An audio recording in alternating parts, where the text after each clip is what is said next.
The scorching sun baked the cracked earth. Dust swirled in the wind as the relentless drought brought daily temperatures of 40 to 50 degrees. It completely altered Earth's climate, disrupting the reproduction of living beings. And it affected human activities as well. The population plummeted, every day feeling like living in hell. Chinamo endured this life for 5 years. Now, he couldn't hold on any longer. His chapped lips kept bleeding. In these hellish days, death had already gripped his throat. As his consciousness blurred, he seemed to see sweet water and soft bread. Just as death descended, a crisp electronic tone exploded in his mind. The Apocalypse Divine Kingdom system forcibly activated. As blue light flashed, 10 bottles of purified water and 10 loaves of bread materialized out of thin air. He frantically lunged at the supplies, greedily devouring this life-saving miracle. Initial mission, rescue a dying survivor and raise their loyalty to 60. The reward is highly tempting survival points and basic meat supplies. In this world where saving someone might get you bitten back. He initially wanted to refuse, but the word meat made him hesitate. The system precisely marked the target, 300 meters to the right front. The Vulture gang was chasing a woman, now quartered by 3 machete-wielding thugs in a dead end. In the ruins alley dead end, Sulan had nowhere to escape. The Vulture gang members taunted her to hand over the food. Chinamo crouched and sneaked closer, his eyes locked onto a crumbling wall at the alley entrance. He deliberately kicked a stone to reveal himself, waving bread to provoke the thugs. Facing the irresistible temptation, the gang members rushed into the shadow of the unstable wall. Chinamo seized the moment and kicked the support beam. With a thunderous crash, the 3 thugs were instantly buried under rubble. Chinamo quickly stepped forward, helping the shaken Sulan up. Here. Thank you. Sulan possessed a supernatural culinary talent called Divine Tongue, but her current loyalty was only 40. Chinamo wasted no words, directly carrying her weakened form to retreat quickly. Because distant roars of the Vulture gang's reinforcements were already approaching, Chinamo took Sulan deep into the ruins to hide, firmly covering her mouth. The air froze at that moment. Chaotic footsteps lingered just outside the wall. In the early morning ruins hideout, Chinamo slept soundly. Sulan curled up in a corner, clutching a half-empty bottle of water. Her brows slightly furrowed when suddenly, an urgent mission appeared. Rescue the second dying survivor. Loyalty greater than or equal to 50. Time limit, 15 minutes. Reward, survival points times 100. Again. Ignoring Sulan's confusion, Chinamo dove into the ruins, following the system's navigation, and frantically rushed toward a dilapidated house. A strong smell of blood hit him. A man, Jacqua, covered in blood, was leaning against the wall. At his feet lay 4 corpses with gruesome deaths. Jacqua forced himself to stay alert, hoarsely issuing a warning to stay away. Chinamo knew time was tight. Without hesitation, he spent survival points to exchange for a medkit, tossing it in front of Jacqua. His terms were simple and direct. Patch yourself up, then we work together. He would provide survival supplies. All Jacqua would strength. The footsteps of the Vulture gang search team were already close. Chinamo made a final offer of trust. Jacqua, originally weak and exhausted, suddenly sharpened his gaze. He forced his heavy body up, grabbing a rusted steel pipe. The moment 2 search team members barged in, Jacqua moved. Like a wounded tiger, he wildly swung the pipe, knocking out one of the searchers with a heavy blow. Chinamo was stunned by the textbook display of lethal skill. System, Jacqua's loyalty skyrocketed to 50. The rescue mission was a complete success. Chinamo brought Jacqua back to the basement. When Sulan handed him sweet water, Jacqua, this unyielding man, gave Chinamo a deep look. I owe you my life. The area was surrounded by the Vulture gang. Immediate relocation to Sulan's former farm was advised. The trio moved to a temporary hideout in the wild. Gathered around a fire, Sulan displayed the terrifying talent of her divine tongue. Just by tasting the bitterness of wild grass, she precisely mixed and baked hunger-resistant biscuits. Chinamo took a bite and found they not only filled him up, but even gave a lasting sense of fullness. Sulan, your cooking is nothing short of a miracle. After eating, the 3 discussed their next move. Chinamo proposed a home swap plan. While the Vulture gang's main force was out searching, strike their base, launch a direct assault on the enemy's base. Sulan revealed a fatal piece of information. Vultures planted explosives at the farm's well. They would destroy large leave outsiders. 24-hour mission, seize the farm and disarm the explosives. As the members' loyalty grew stronger, the system even unlocked basic base buffs. Well water output increased by 10%. Chinamo realized that system talents were the foundation of the Divine Kingdom. Late at night, while feigning sleep, Sulan suddenly woke up. She was keen to capture the unique signal of the Vulture gang. Chinamo yanked off the light-blocking rag. Dense clusters of torchlights were moving. The Vulture gang's main force had launched an attack. This game was tense. Time was running out. At dawn outside the farm, the trio hid in the bushes, calmly observing the farm. 5 guards were lazily patrolling. Sulan pointed to the well and whispered to confirm the explosives was hidden beneath the well pulley. Jacqua spotted a breach in the eastern wall, the only possible entry point. Chinamo quickly exchanged for exchange out of the simple smoke bomb. 3 people see the right time. Action began instantly. As the smoke bombs exploded, the guards were thrown into violent coughing and chaos. Jacqua emerged from the smoke, steel pipe in hand, swinging deadly arcs. 3 guards were taken down in an instant. At Chimla's command, Sulan rushed to the well, her hands trembling, as she felt the explosive package under the pulley. At the last second, she successfully disarmed the fuse. Mission accomplished. The farm was recognized as a Divine Kingdom prototype. Reward easy irrigation blueprint. But the crisis wasn't over. The Lieutenant Ahu, charged out, roaring with a musket in hand. A sharp gunshot rang out, and Jiaoqua's shoulder was pierced by the bullet. Gritting through the pain, he swung his steel pipe, knocking Ahu's musket away. Chinamo followed up, pulling the crossbow trigger, landing a clean shot on Ahu's thigh. Ahu dropped to his knees, begging for mercy and despair. Chinamo narrowed his eyes, offering him a chance to live by becoming their inside man. At noon, Vulture led over 20 gang members to surround the farm. Facing the overwhelming enemy, Chinamo ordered Jiaoqua to handle defense, while Sulan needed to quickly bake stamina cookies. After swallowing the cookies, Jiaoqua, the pain inside was forcibly suppressed, and the fighting spirit surged once again. The battle to defend the farm officially began. Chinamo used the system to continuously exchange for crossbow bolts, providing long-range fire support. Jiaoqua, fighting despite his injuries, held the gate alone against 3, his movements ruthless and decisive. Seeing the strong attack fail, the Vulture roared furiously, threatening to detonate explosives to destroy the well. At the critical moment, the insider Ahu suddenly turned traitor, loudly declaring that the explosives at the well had already been removed. The Vulture panicked instantly. Seizing the opportunity, Jiaoqua knocked him down with a single strike. With their leader defeated, the remaining rabble scattered in disarray. Mission complete. The primary management interface was unlocked. As the situation stabilized, Chinamo stood by the well and announced, from today on, this place shall be renamed Molen Camp. Sulan touched the well pulley, tears streaming down her face. The night's tranquility concealed deeper crises. While Chinamo was checking the system map, suddenly, below the map, a massive convoy was speeding closer. The trouble isn't over yet. A bigger wolf is coming. As the first light of dawn illuminated the farm's scarred walls, Chinamo stood in front of the well platform, looking down at the more than 20 surrendered Vulture gang members kneeling behind him. From today on, this place is called Molen Camp. The rules are simple. No stealing, no killing, distribution according to labor.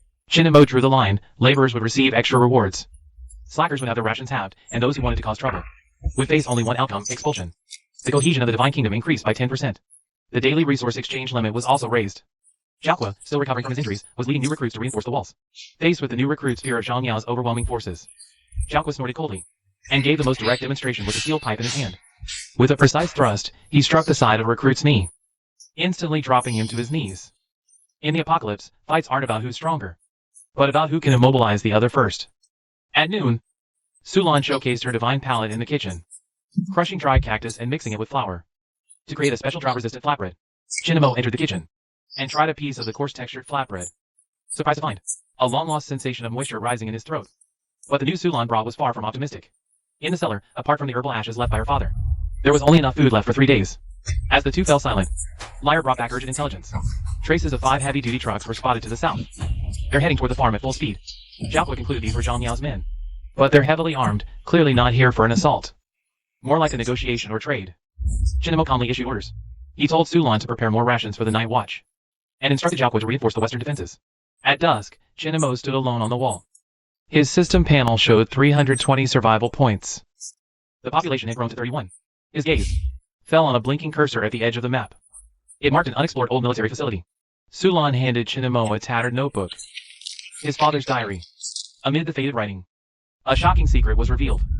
The 5-year catastrophe wasn't a natural disaster. It was a containment breach at the Rebirth Project Lab. A strain called RB could reverse desertification. The key to the control room was hidden in a cellar compartment Sulan knew. The comm shattered as the system blared a shrill alarm. 3 rabid mutated hounds were savagely ramming the farm gate. Jiaoqua and guards quickly dispatched them. Chinamo stared intently at the direction the pack came from. From the darkness, a man in his 40s emerged slowly from the ruins. Chinamo coldly demanded his identity. Who are you? Zhang Yao. Relax, Chief Chin. I'm not here to fight. As a goodwill gesture, he brought an extravagant gift. 5 well-maintained machetes, 2 bundles of crossbow bolts, and most astonishingly, a small bag of pre-catastrophe wheat seeds. Chinamo cut straight to the terms. Zhang Yao, what do you want? He demanded 10 barrels of water monthly, and revealed an old military warehouse location. He proposed cooperation with Chinamo, as the place was overrun by mutated hounds. Zhang Yao tossed the map over the wall, promising to take only 30% after success. Chinamo unfolded the map. It read, "Beware the hounds, but people more." Zhang Yao said he'd return for an answer at noon tomorrow. Before leaving, they even taunted. The vulture they defeated was in their hands. Jiaoqua bluntly said this was a trap. But Sulan used her divine tongue to confirm this was a viable true seed. With just soil, it could regain life. To uncover the truth, Chinamo scanned the map with his system, and found radioactive dust in the map's material, with a 72% match to the Rebirth Plan lab station. Chinamo was shocked. He thought of Sulan's father, and the self-destruct program mentioned in his diary. Zhang Yao was sending them to the warehouse as cannon fodder, to reap the benefits later. Chinamo decided to turn the tables. He immediately exchanged for a sonic beast repeller, then ordered Lyre to lead a team to scout the warehouse perimeter. Observe only, no engagement. Understood.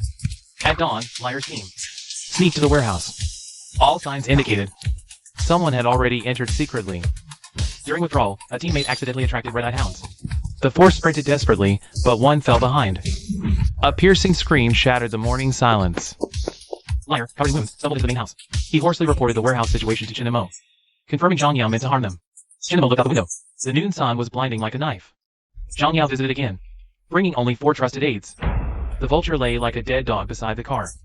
Chin and Mo stepped outside, while on the wall, Jiao's crossbow was already aimed at Zhang Yao's head. Chin and Mo got straight to the point.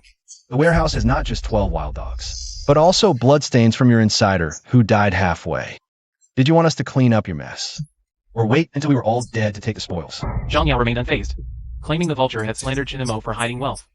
Zhang Yao drew his pistol, pressed it to the vulture's head, ready to silence him. But Chin and Mo raised a hand to stop him. Chin and Mo approached Zhang Yao and proposed a new plan. Zhang Yao's team would launch a frontal diversion to lure the hounds away, while Chin Ma's team infiltrated from the side. After securing the supplies, they'd split the loot on the spot. Aren't you afraid I'll betray you? Chin and Mo just smiled calmly. You can try. Zhang Yao laughed loudly and agreed to meet at the warehouse at dawn. The convoy left, leaving behind the vulture with a venomous glare. He was immediately ordered by Chin and Mo to be locked in the cellar. In the afternoon, Molenkamp entered pre-battle preparations. Chin and Mo retrieved 3 sonic animal repellers from the system. Meanwhile, Sulan mixed insect resin and herbal ash to create a potent pain relief ointment. Jiao inspected the crossbow bolts in his hand. He coolly reminded Chin and Mo that besides wild dogs in the warehouse, there might also be traps left by Zhang Yao. Chin and Mo traced a winding route on the map, sneaking in through the drainage outlet. He initially wanted Sulan to stay behind, but she insisted on coming. Not only was she familiar with the warehouse layout from her father's diary, she also produced a rusty key.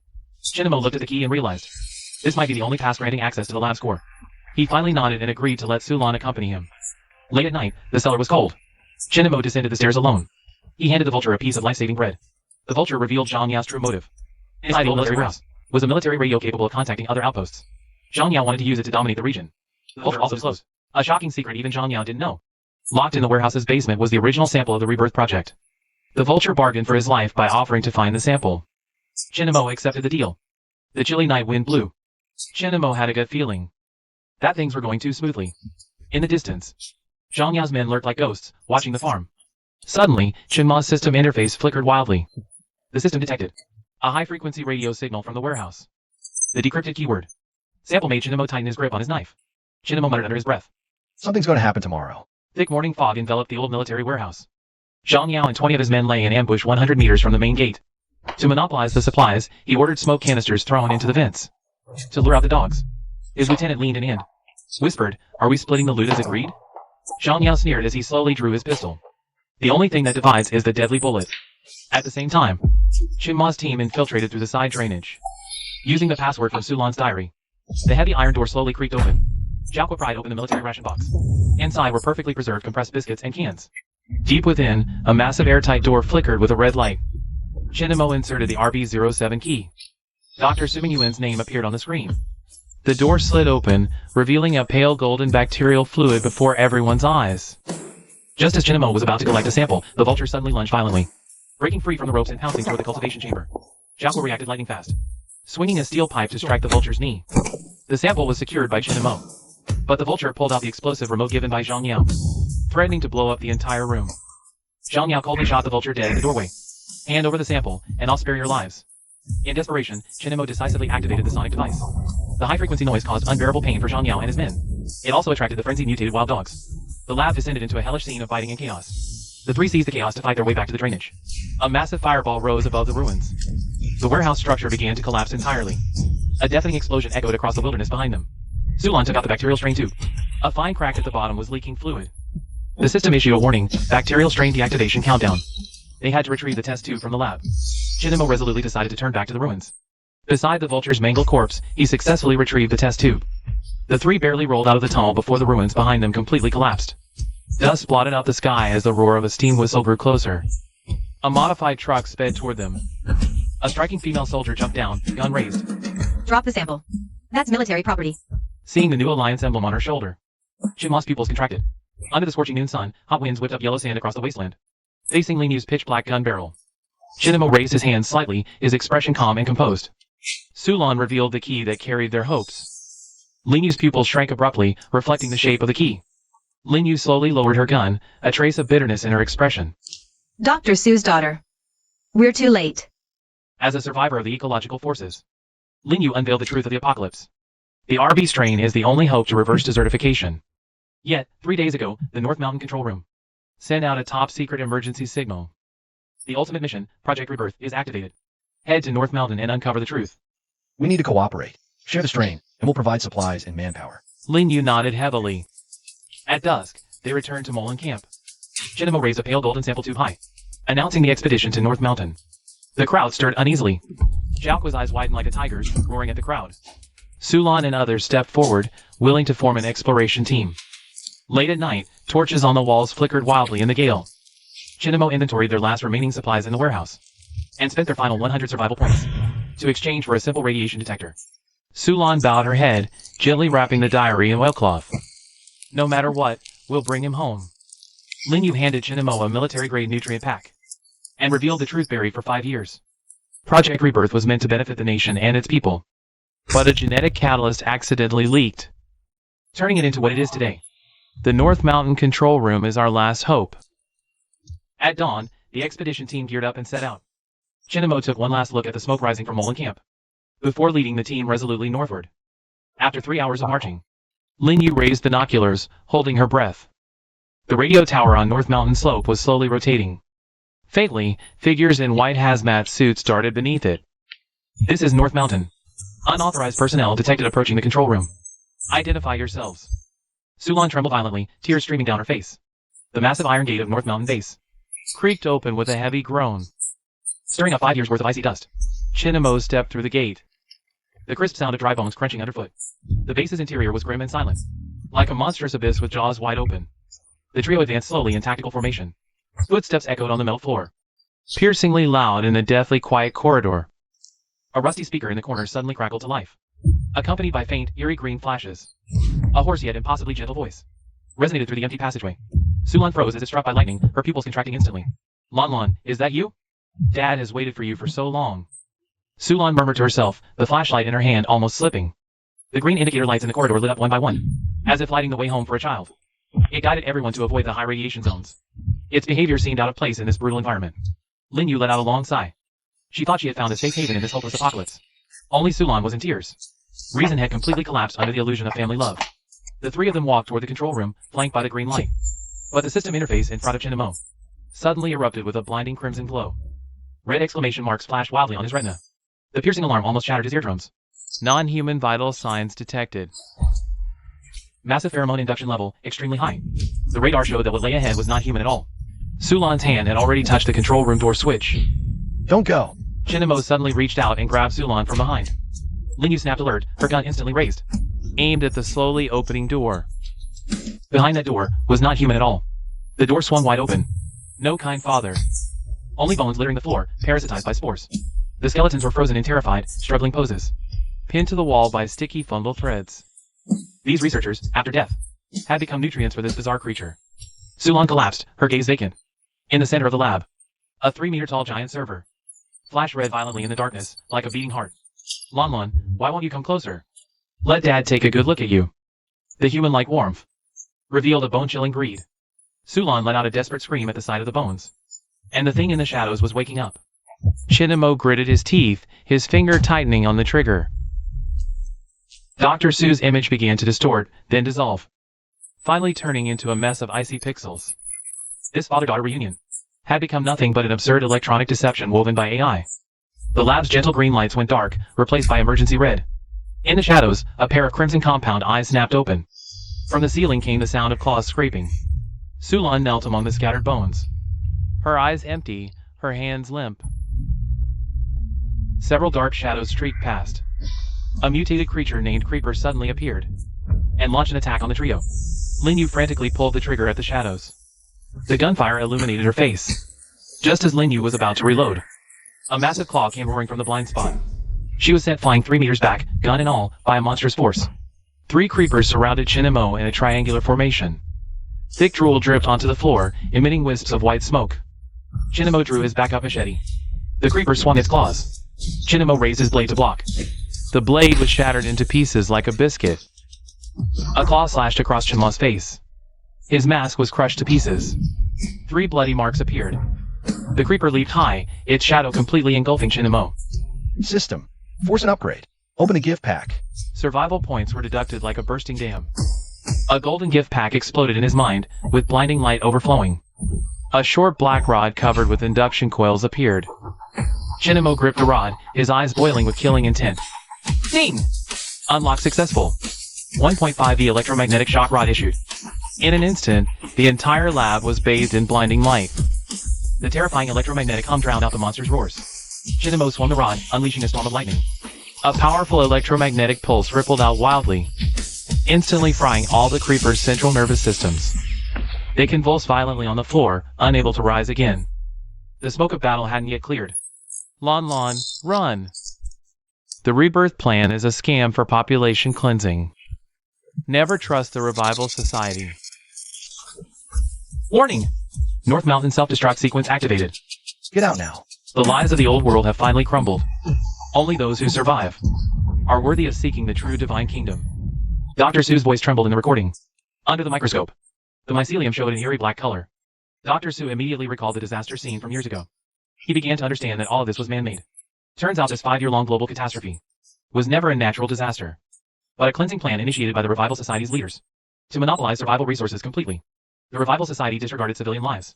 They deliberately released contaminated strains in the rebirth plan, causing global soil to rapidly decertify. Dr. Sue, for refusing to cooperate, was locked in the control room by these demons. With Dr. Sue imprisoned, the only solution for evolving the strains was sealed away for 5 long years.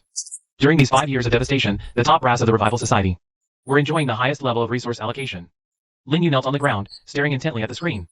The rifle slipped from her hands. This can't be. The ones we've been protecting are the real killers. Lin Yu looked down at her military uniform. It felt like nothing more than a mocking prison garb. The military she had sworn loyalty to was actually the driving force behind the world's destruction. Her faith was shattered beyond repair. Kneeling there, tears streaming down her face, she even began to doubt if she herself was an accomplice to this apocalyptic disaster. The cause she had dedicated her life to was merely a pawn in their game of power. Then, the footage cut to a crucial piece of information. In the recording, Dr. Sue pulled out a glowing blue USB drive from his chest. It contained the only pure strain solution. Lon. This is our last hope. In the recording, Dr. Sue used his last ounce of strength to press the confirm button. The system interface in front of Chinamo suddenly lit up. RV strain cultivation protocol detected. Beginning reception. The system's cold countdown began ticking. Chinamo had no time to console the despairing duo. He yanked Lin Yu to her feet, telling her that if she wanted revenge, she had to survive. Sulon stood up as well, walking over to Chinamo. The data continued transmitting with a deep countdown, 60 seconds. Meanwhile, in a skyscraper far to the south, a red gear insignia flashed ominously. A high-ranking officer pressed the red button.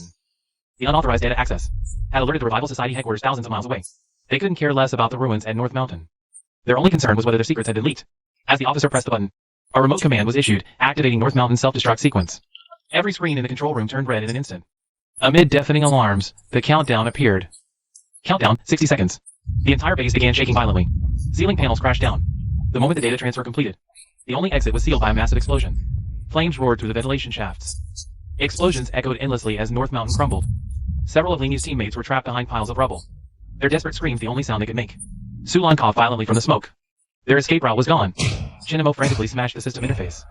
Warning windows kept popping up due to insufficient points. I don't care what the cost is. Save them for me. Chinma's eyes were bloodshot as the system panel suddenly popped up. Host savior tendency detected. Hidden mission triggered. The mercy of a savior. Lin Yu looked at Chinamo through the hazy smoke and dust. Chinma's hand reached out to him. At this moment, the system issued a task. Task requirements. Chinamo officially recruits Lin Yu and the remnants of the eco troops. Chinamo stared into Lin Yu's eyes, telling them to follow him, informing them of the plan to build a true divine kingdom. Lin Yu didn't hesitate, firmly grasping Chinma's hand. The mark between Chinma's eyebrows erupted. A massive white light pillar enveloped everyone. Space distorted like water ripples. Mass teleportation evasion activated. In the last microsecond before flames engulfed them, everyone vanished into thin air. Only a circle of chart marks remained where they stood. The towering North Mountain collapsed with a roar in the giant mushroom cloud. The landslide buried everything in dust. The explosion shockwave kicked up 100-meter-high sandstorms, while at the mountain's foot several kilometers away, a group of people suddenly appeared on the sand, gasping for air. At the most critical moment, Chinamo saved these self-proclaimed elite regular troops. Lin Yu looked at Chinamo before her, then turned back to see the vanished North Mountain. She took the lead in kneeling on one knee, her eyes fanatical. This power beyond comprehension completely conquered these elite soldiers. Lin Yu pledged allegiance. From now on, our lives belong to Molin. In Chinma's hand, the USB drive was emitting a soft green light. The system's voice echoed in his mind. Divine Kingdom territory expanded. Basic unlock module, primary farmland reformation. Chinamo gazed at his family farm. It would become the wasteland's only oasis. Chinamo brought back technology, and also a heavy burden. Feeding over 50 people required massive daily supplies. The stockpiling speed couldn't keep up with consumption. The once peaceful farm instantly turned into a boiling pot of chaos. Shinamo knew the reins needed tightening. Listen up, everyone. Molen Camp doesn't need beggars. No begging allowed here. Only contributions accepted. Shinamo enacted the Molen Camp contribution point system. Every gram of food must be earned through labor. Non-workers will be directly expelled. I'm here to enjoy life, not to be a beast of burden. Holding back the food? Trying to hog it all for yourself? Kill him. The supplies will be ours. The burly ringleader tried to incite the refugees, and the scene quickly spiraled out of control. Faced with such frenzied provocation, Shinamo didn't even bat an eye. The aura of death descended in an instant. Move again, and your brains will be part of the Earth's crust. Since you don't want to be beasts of burden, then you won't eat either. Shinamo didn't waste words. He directly revoked all food rations for the troublemakers. No, Brother Mo, I was wrong. The burly man collapsed under Linyu's icy gaze. Non-workers will be directly expelled. In this post-apocalyptic world, without Shinamo, they wouldn't even get a mouthful of sand to eat. Under ironclad rules, order was finally restored. This is the law of survival in the wasteland. Shinamo establishes authority. Sulan provides healing. Old folks, as long as you work, everyone can survive. Under her management, every drop of water and every loaf of bread was distributed precisely, quelling the lunch riotous emotions. Under Sulan's extraordinary logistical skills, the chaos miraculously subsided. She is the camp's softest armor. One plays the bad cop, the other the good cop, carrot and stick. Ink Orchid Camp finally found its footing. Order is the greatest salvation. Late at night, Shinamo arrived at the farm's perimeter wall. Range set, 1 square kilometer. Shinamo marked all land within a kilometer of the farm. As part of the Divine Realm, burning system points like wildfire. The Divine Realm officially expanded an invisible energy. This is a radiation-free zone. Land condemned to death by the Revival Society. The once barren wasteland now showed signs of life. It seems the system is even stronger than I imagined. I can feed everyone now. Will this glimmer of green bring hope or destruction? In the desolate heart of the camp, a massive hemispherical skeleton rose from the ground. The militiamen were drenched in sweat, lifting a translucent polymer panel together. Shinamo stood high above, blueprints in hand. Under his command, the panels locked together seamlessly, using Dr. Su's RB blueprint. This enclosed experimental field was officially completed atop the ruins. This is humanity's last refuge. This is also the ultimate battlefield where Sulan and Linyu attempt to reverse the destruction of civilization. In the black soil, a tiny sprout rapidly grows. Suddenly, the green plant spreads like ink in water. Within seconds, it quickly turns black and withers. The leaves are covered with terrifying black veins. The pollution bacteria released by the Revival Society has already penetrated every inch of the Earth's water sources, even with top-tier biotechnology. This toxic soil is still devouring life like crazy. Linyu angrily slams the folder on the table. No way. The soil pollution index is 3 times over the limit. No carbon-based life can survive for more than 10 minutes.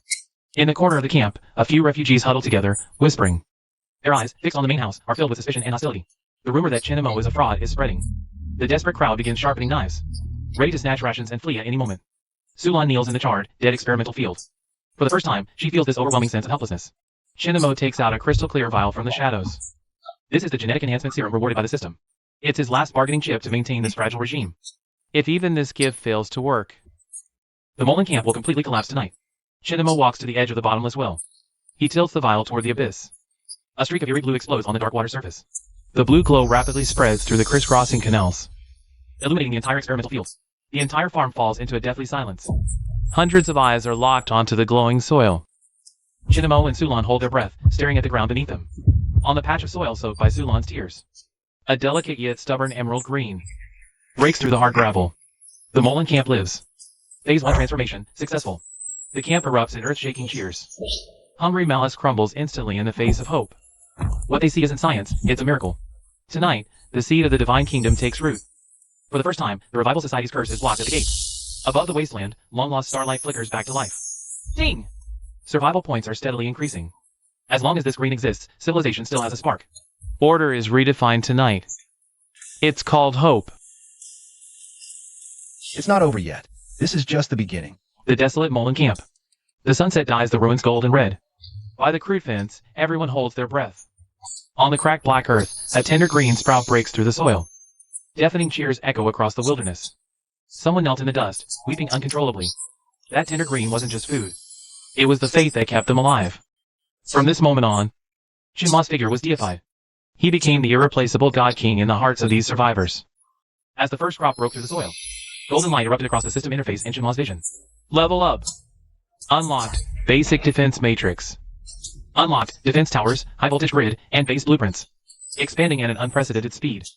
Xiaoqua was leading the newly formed militia, drilling them relentlessly, though their movements were still stiff. The camp had reinforced its defenses. Beyond the barbed wire, mutant beast skulls hung. Linyu was working through the night, trying to repair the radio to reach the rumored Academy City, which preserved the knowledge of the old world. The radio crackled with intermittent static. Academy City. Requesting backup. Linyu turned her head, looking at Shinamo as he pushed the door open. Her face lit up with joy. If Academy City really exists, we might find more experts there. As long as they're still alive. Shinamo silently gazed at the wasteland outside the window. The sunset was blood red. Sulan sat quietly by the field, carefully shielding the tender sprout from the scorching sun with her hands. A serene, content smile graced her face. Shinamo stood alone atop the farm's watchtower, the wind tugging at his clothes, establishing order atop the ruins. On the southern horizon, a thin, unmoving black haze lingered. Linyu peered through high-powered binoculars, but saw nothing unusual. Yet an unknown danger was creeping closer. At the edge of the southern horizon, 3 heavy reconnaissance armored vehicles advanced like tidal waves. Painted with red gear insignias, the reclaimers of the Revival Society. Shinamo yawned lazily, while Sulan happily cradled her green plants. Xiaoqua practiced his dual-blade techniques, and the camp basked in peace. But danger lurked unseen, drawing nearer by the moment. Shinamo lounged in a rocking chair, fanning himself, when a glaring red alert flashed across his system interface. The camp had barely known 2 days of peace before the system's death warrant arrived. Main mission. Produce 1,000 pounds of rations within 15 days. Failure penalty, 100% lifespan deduction. This is pushing me to the brink of death. Shinamo gazes at the scorching sun outside the window, then glances at the system store. Gene Enhancement Serum, 5,000 points. As a lazybones at heart who just wants to slack off, Shinamo decides to take a shortcut. With a grand gesture, he not only exchanges for the most expensive serum, but also splurges on activating auto-management. Shinamo lazily lies down, afraid the system might delay his afternoon nap. System, the rest is up to you. Late at night, when the entire camp is asleep, the managed test field begins to mutate. Under the moonlight, a ghostly purple liquid flows from the field's pipes. The soil starts pulsating rhythmically like a heartbeat. In pursuit of production speed, the system completely abandons plant ethics. The plants grow wildly, mutating in the process. The patrol passes by the field. Xiaoqua stops, puzzled, hearing chewing sounds from the darkness, like the sound of hard bones being snapped. Nothing like crops growing. Before Xiaoqua can react, the crops underground launch an attack. Horrifying purple vines, covered in barbs, burst from the soil, instantly wrapping around Xiaoqua's ankles. This isn't farming. It's clearly breeding monsters. Xiaoqua is violently dragged in by the vines. His scream abruptly cut short. Only a shattered flashlight remains on the ground. Its beam weakly flickering for a few seconds. Just like that, a living person vanishes into that optimized purple field. A crisp notification chime jolts Shinamo awake from his sleep. Shinamo bolts upright, staring at the words autonomous predation on the screen. Cold sweat soaks his back instantly. Management progress, 50%. Crop maturity extremely high. Autonomous predation function activated. Host advised to avoid entering the field temporarily. System, stop. Stop it now. Unable to intervene manually, he just wanted to slack off. But the system turned it into a nightmare. At dawn, the test field is shrouded in purple mist, obscuring vision. Linyu, with armed guards, runs along the field's edge, his expression frantic. Only a pool of blood and drag marks remain by the field. Shinamo dashes out, sprinting through the thick fog. When he sees the system panel display crops have fed enough. Fed enough? Using my brothers as fertilizer? Fed enough? Shinamo ignored Linyu's attempt to stop him and rushed into the field. The surrounding wheat stood as tall as 3 meters. The edges of the leaves were sharp as saw blades. What was once a field of hope had now become a hunting ground. Every stalk of wheat trembled slightly, as if adjusting its direction based on Shima's body temperature. Faint sounds echoed from the center of the dense thicket. Shima's eyes turned fierce as he held the shock rod across his chest. He pushed aside the last leaf, and before him stood a Venus flytrap with 3 enormous buds. Half of Xiaoqua's boo was still stuck between its teeth. This was no wheat, it was a giant Venus flytrap disguised as wheat. In pursuit of rapid growth, the system had endowed them with primitive hunting instincts. The giant bud opened wide, spewing foul-smelling green slime like a cannonball toward Shinamo. Shinamo dodged to the side, thrusting the shock rod hard into the flytrap. Shinamo had to rescue Xiaoqua before he was digested. Electric arcs danced wildly through the purple thicket. For the first time, Shinamo felt the backlash of the miracle he had created. Meanwhile, the system was still calculating. Attacking managed assets will result in significant economic losses. Proceed? Screw off. My brother is worth 1,000,000 times more than your damn points. Between efficiency and humanity, he chose the hardest path. Shinamo swung his rod, shattering the largest bud. Xiaoqua, covered in slime, tumbled out. But behind Shinamo, Hundreds of wheat stalks turned their heads, leaves slowly unfurling, revealing rows upon rows of tiny, gnashing mouths inside. Shinamo realized this rogue system was redefining who was in charge here. Hostile behavior detected. System permissions are being reclaimed. Think you can eat me? Hope your teeth are tough enough. Shinamo, get out now. The crop's frenzy has begun. To see tomorrow, you first have to survive hell. Vines surged like a tide, sealing the path, their thorns gleaming with eerie green light. Xiaoqua was tangled in the center, struggling to breathe. Extreme danger. Shinamo pressed the button atop the sonic propeller. The device emitted a piercing, high-frequency hum. Where the invisible sound waves spread, the wildly growing vines convulsed violently. Leaves curled and withered, clearing a narrow path. Shinamo hunched low and sprinted forward. Combat boots trampled over withered vines, splattering tiny droplets of sap. Hold on. Shinamo roared as he swung his blade, severing the last few main vines entangling Xiaoqua. He dragged the half-conscious Xiaoqua behind him. Data scrolled rapidly across the system interface before Shinma's eyes. Green code intertwined with red warnings. Unknown mutation factor detected. Analyzing gene sequence. Shinma's pupils constricted. Finally, he understood the eerie origin of this mutated plant. The system had autonomously locked onto the core formula. Omega-7 mutation chain. Crop growth relies on this formula to maintain vitality. He had ultimately paid the price for his own laziness.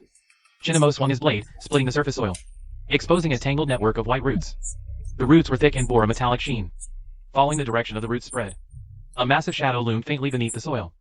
Shinamo crouched, brushing away loose dirt, his expression suddenly grave. The roots had grown alarmingly robust, and the tendrils had already begun corroding the skeletal remains of mutated wild dogs. The bones were covered in root-like tendrils, slowly absorbing dark purple sap. These were the remains of the mutated wild dogs eradicated in the earlier warehouse mission.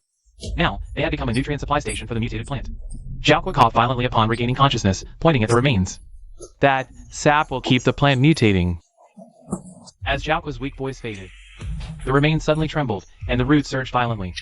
In an instant, they coiled around Shinma's ankles. Shinamo swung his blade relentlessly, hacking at the plant's roots. But more and more roots lunged toward the group. Shinamo parried with his blade, only to see even more roots surging from all directions. No, it's absorbing the residual energy from the remains. Watch out. Shinamo bellowed, shoving Xiaoqua towards safety. He himself was enveloped layer by layer in the roots.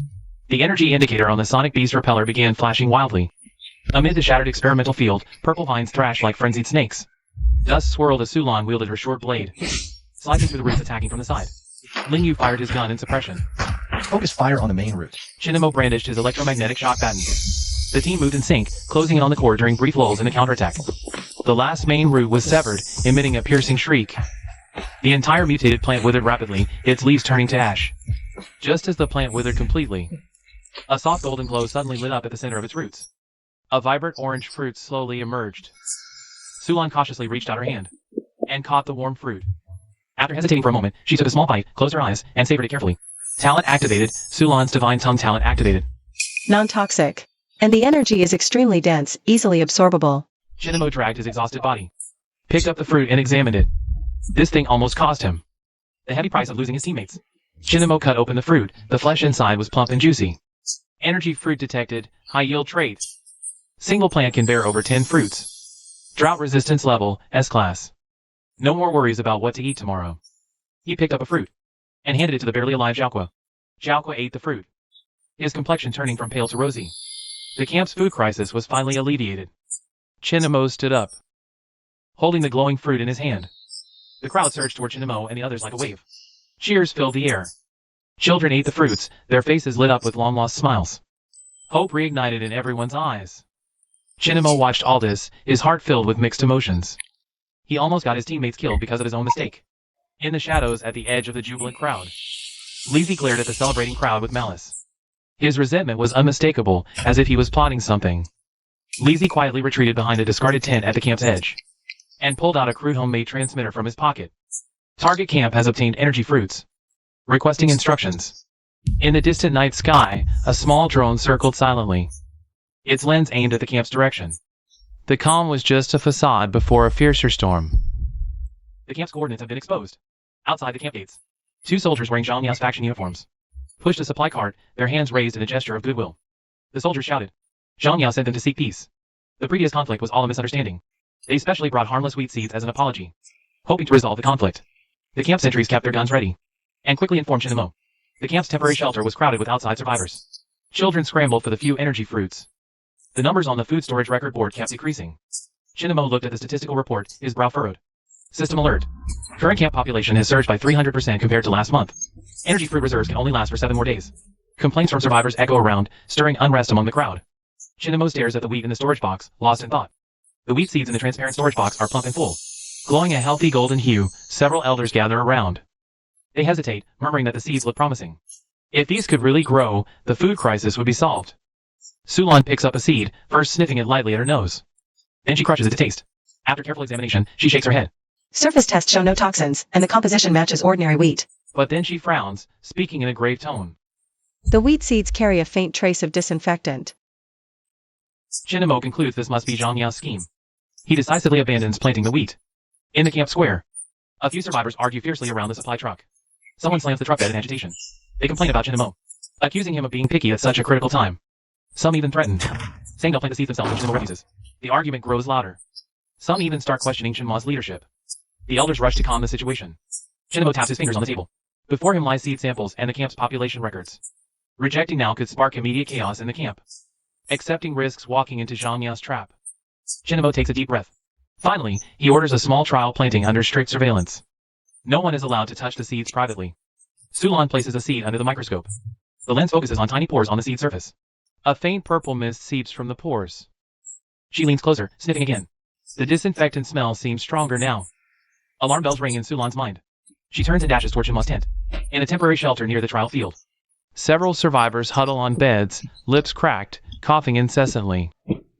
Water, a survivor moans weakly.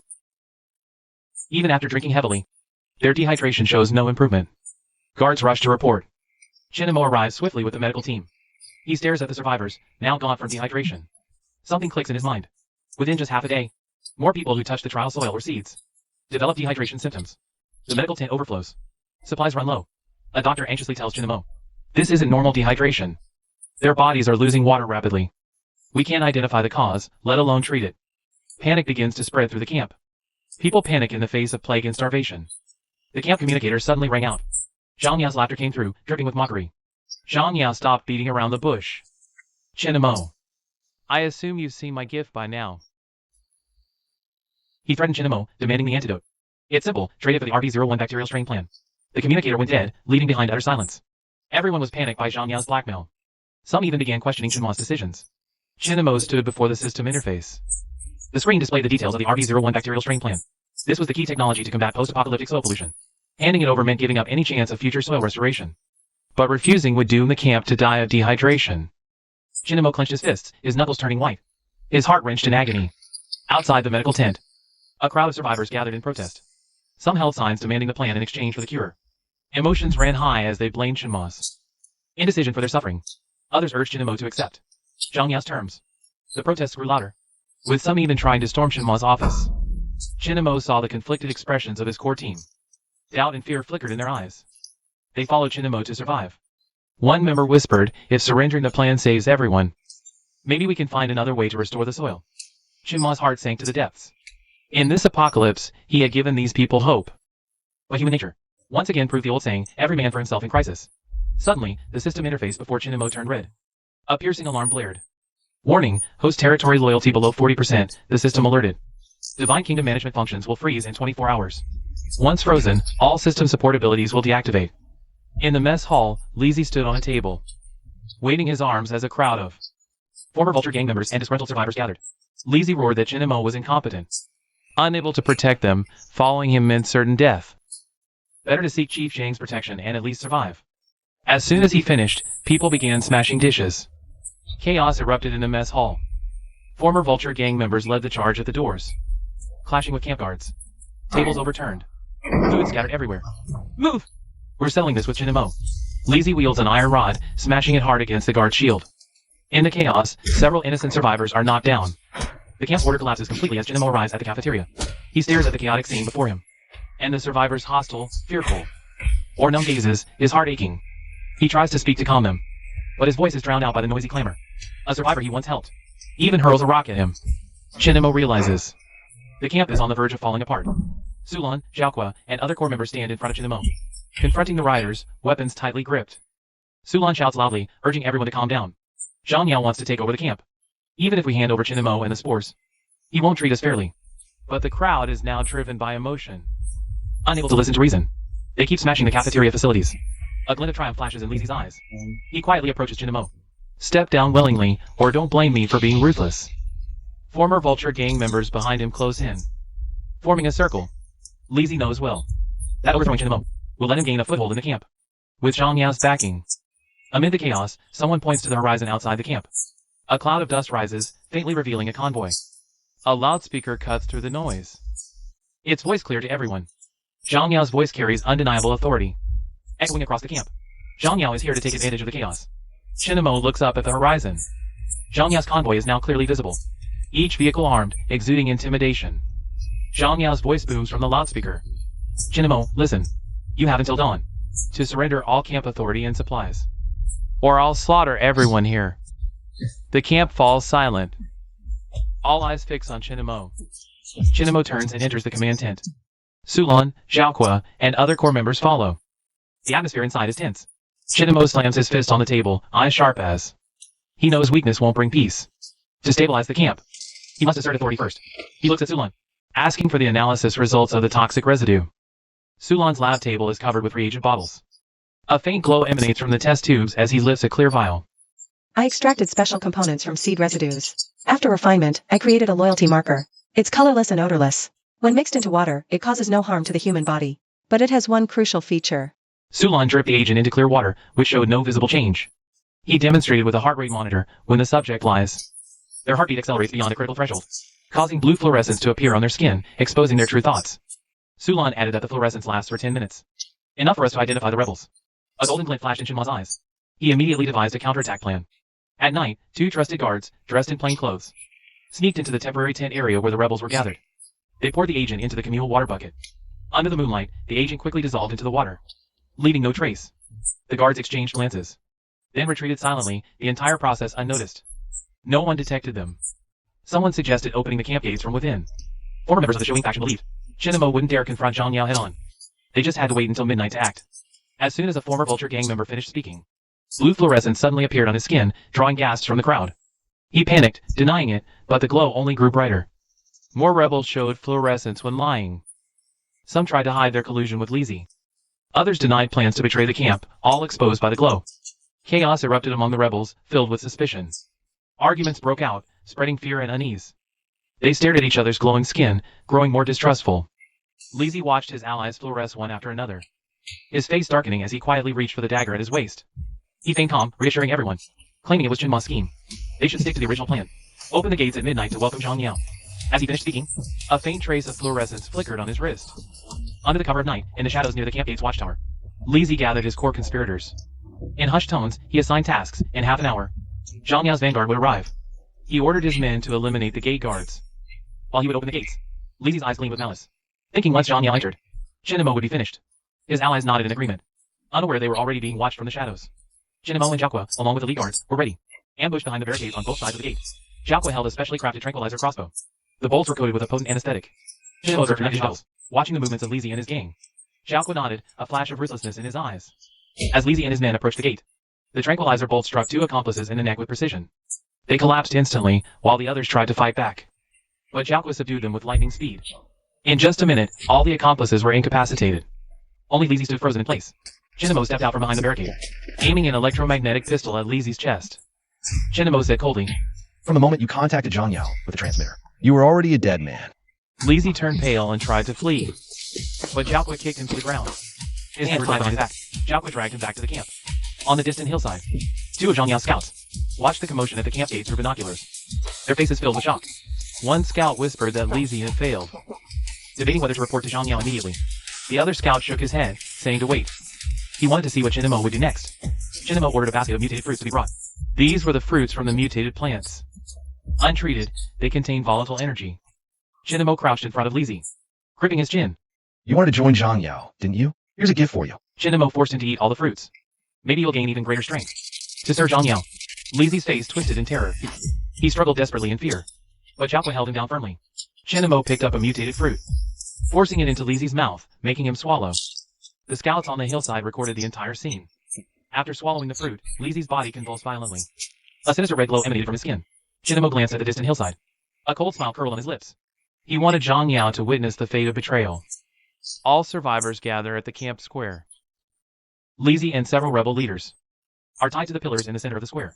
Lizzie, covered in swelling, is still struggling in pain. Chinamo stands on the high platform, holding a megaphone. He tells the crowd that Lizzie and others colluded with outsiders, intending to betray the camp, an unforgivable crime. Chinamo wants everyone to know the fate of betraying the camp. Jiao steps forward, his long blade gleaming coldly.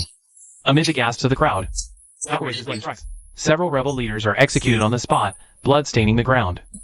The survivors tremble in fear. Even those who harbored discontent are now silent. Shinma's ruthless methods have thoroughly intimidated everyone. On the large screen behind Shinamo, the contribution point system is displayed, along with the clauses of the Divine Kingdom's basic laws. From today, the camp is officially renamed the Divine Kingdom. Shinamo loudly announces the contribution point system. Everyone earns points through labor, combat, and other means. Contribution points determine food distribution and living conditions. The Divine Kingdom's basic laws forbid betrayal, internal conflict, and harming the innocent. Violators lose all points and are banished forever. The survivors' faces show awe. The camp's loyalty instantly redounds. Shinma's system interface returns to normal. A green prompt pops up. Congratulations, host, for restoring order. Territory loyalty has risen to 85%. The Divine Kingdom's management functions are finally unfrozen, and the territory defense module is additionally unlocked. Shinamo breathes a sigh of relief. The Divine Kingdom's rule is finally secure. A figure suddenly emerges from the crowd, wearing a black trench coat and a mask. It's the mysterious messenger, Lin Wei. Lin Wei ignores the surrounding guards, walking straight toward the high platform. He hands Shinamo an encrypted file, urgently saying, "Leader Chen." There's critical intel I must tell you immediately. Shinamo opens the encrypted file. Inside are photos and written descriptions. The photos show the inside of the Revival Society's factory, where hundreds of modified humans lie in incubation pods, their eyes glowing red. Lin Wei lowers his voice, each word striking deep in the Revival Society's factory. Hundreds of modified humans are awakening. They're invulnerable and only know slaughter. Their goal is to destroy all survivors. Your Divine Kingdom is in grave danger. Shinma's face instantly turned grave. The wasteland wind carried grit. It swept across the tense faces of Molan camp soldiers. Everyone inside the fence tightened their grip on their weapons, their gun barrels uniformly aimed at the intruders. Zhang Yao sat in the passenger seat of a modified off-road vehicle. Li Hao, the revivalist envoy Li Hao. Behind them followed the black sedan of the revivalist envoy, and those modified humans who could tear steel plates with their hands. Each step made the ground tremble slightly, silently declaring absolute force suppression. Shinamo, come out and surrender. Zhang Yao's voice echoed through the camp via loudspeaker. He demanded 80% of their food supplies and control of the life-sustaining well. The envoy stepped forward, adding that this was the revivalist's order. Defiance would mean opposing the entire wasteland's order. The camp soldiers erupted in uproar. Angry roars nearly drowned out the other side's shouts. Shinma's appearance instantly silenced the camp.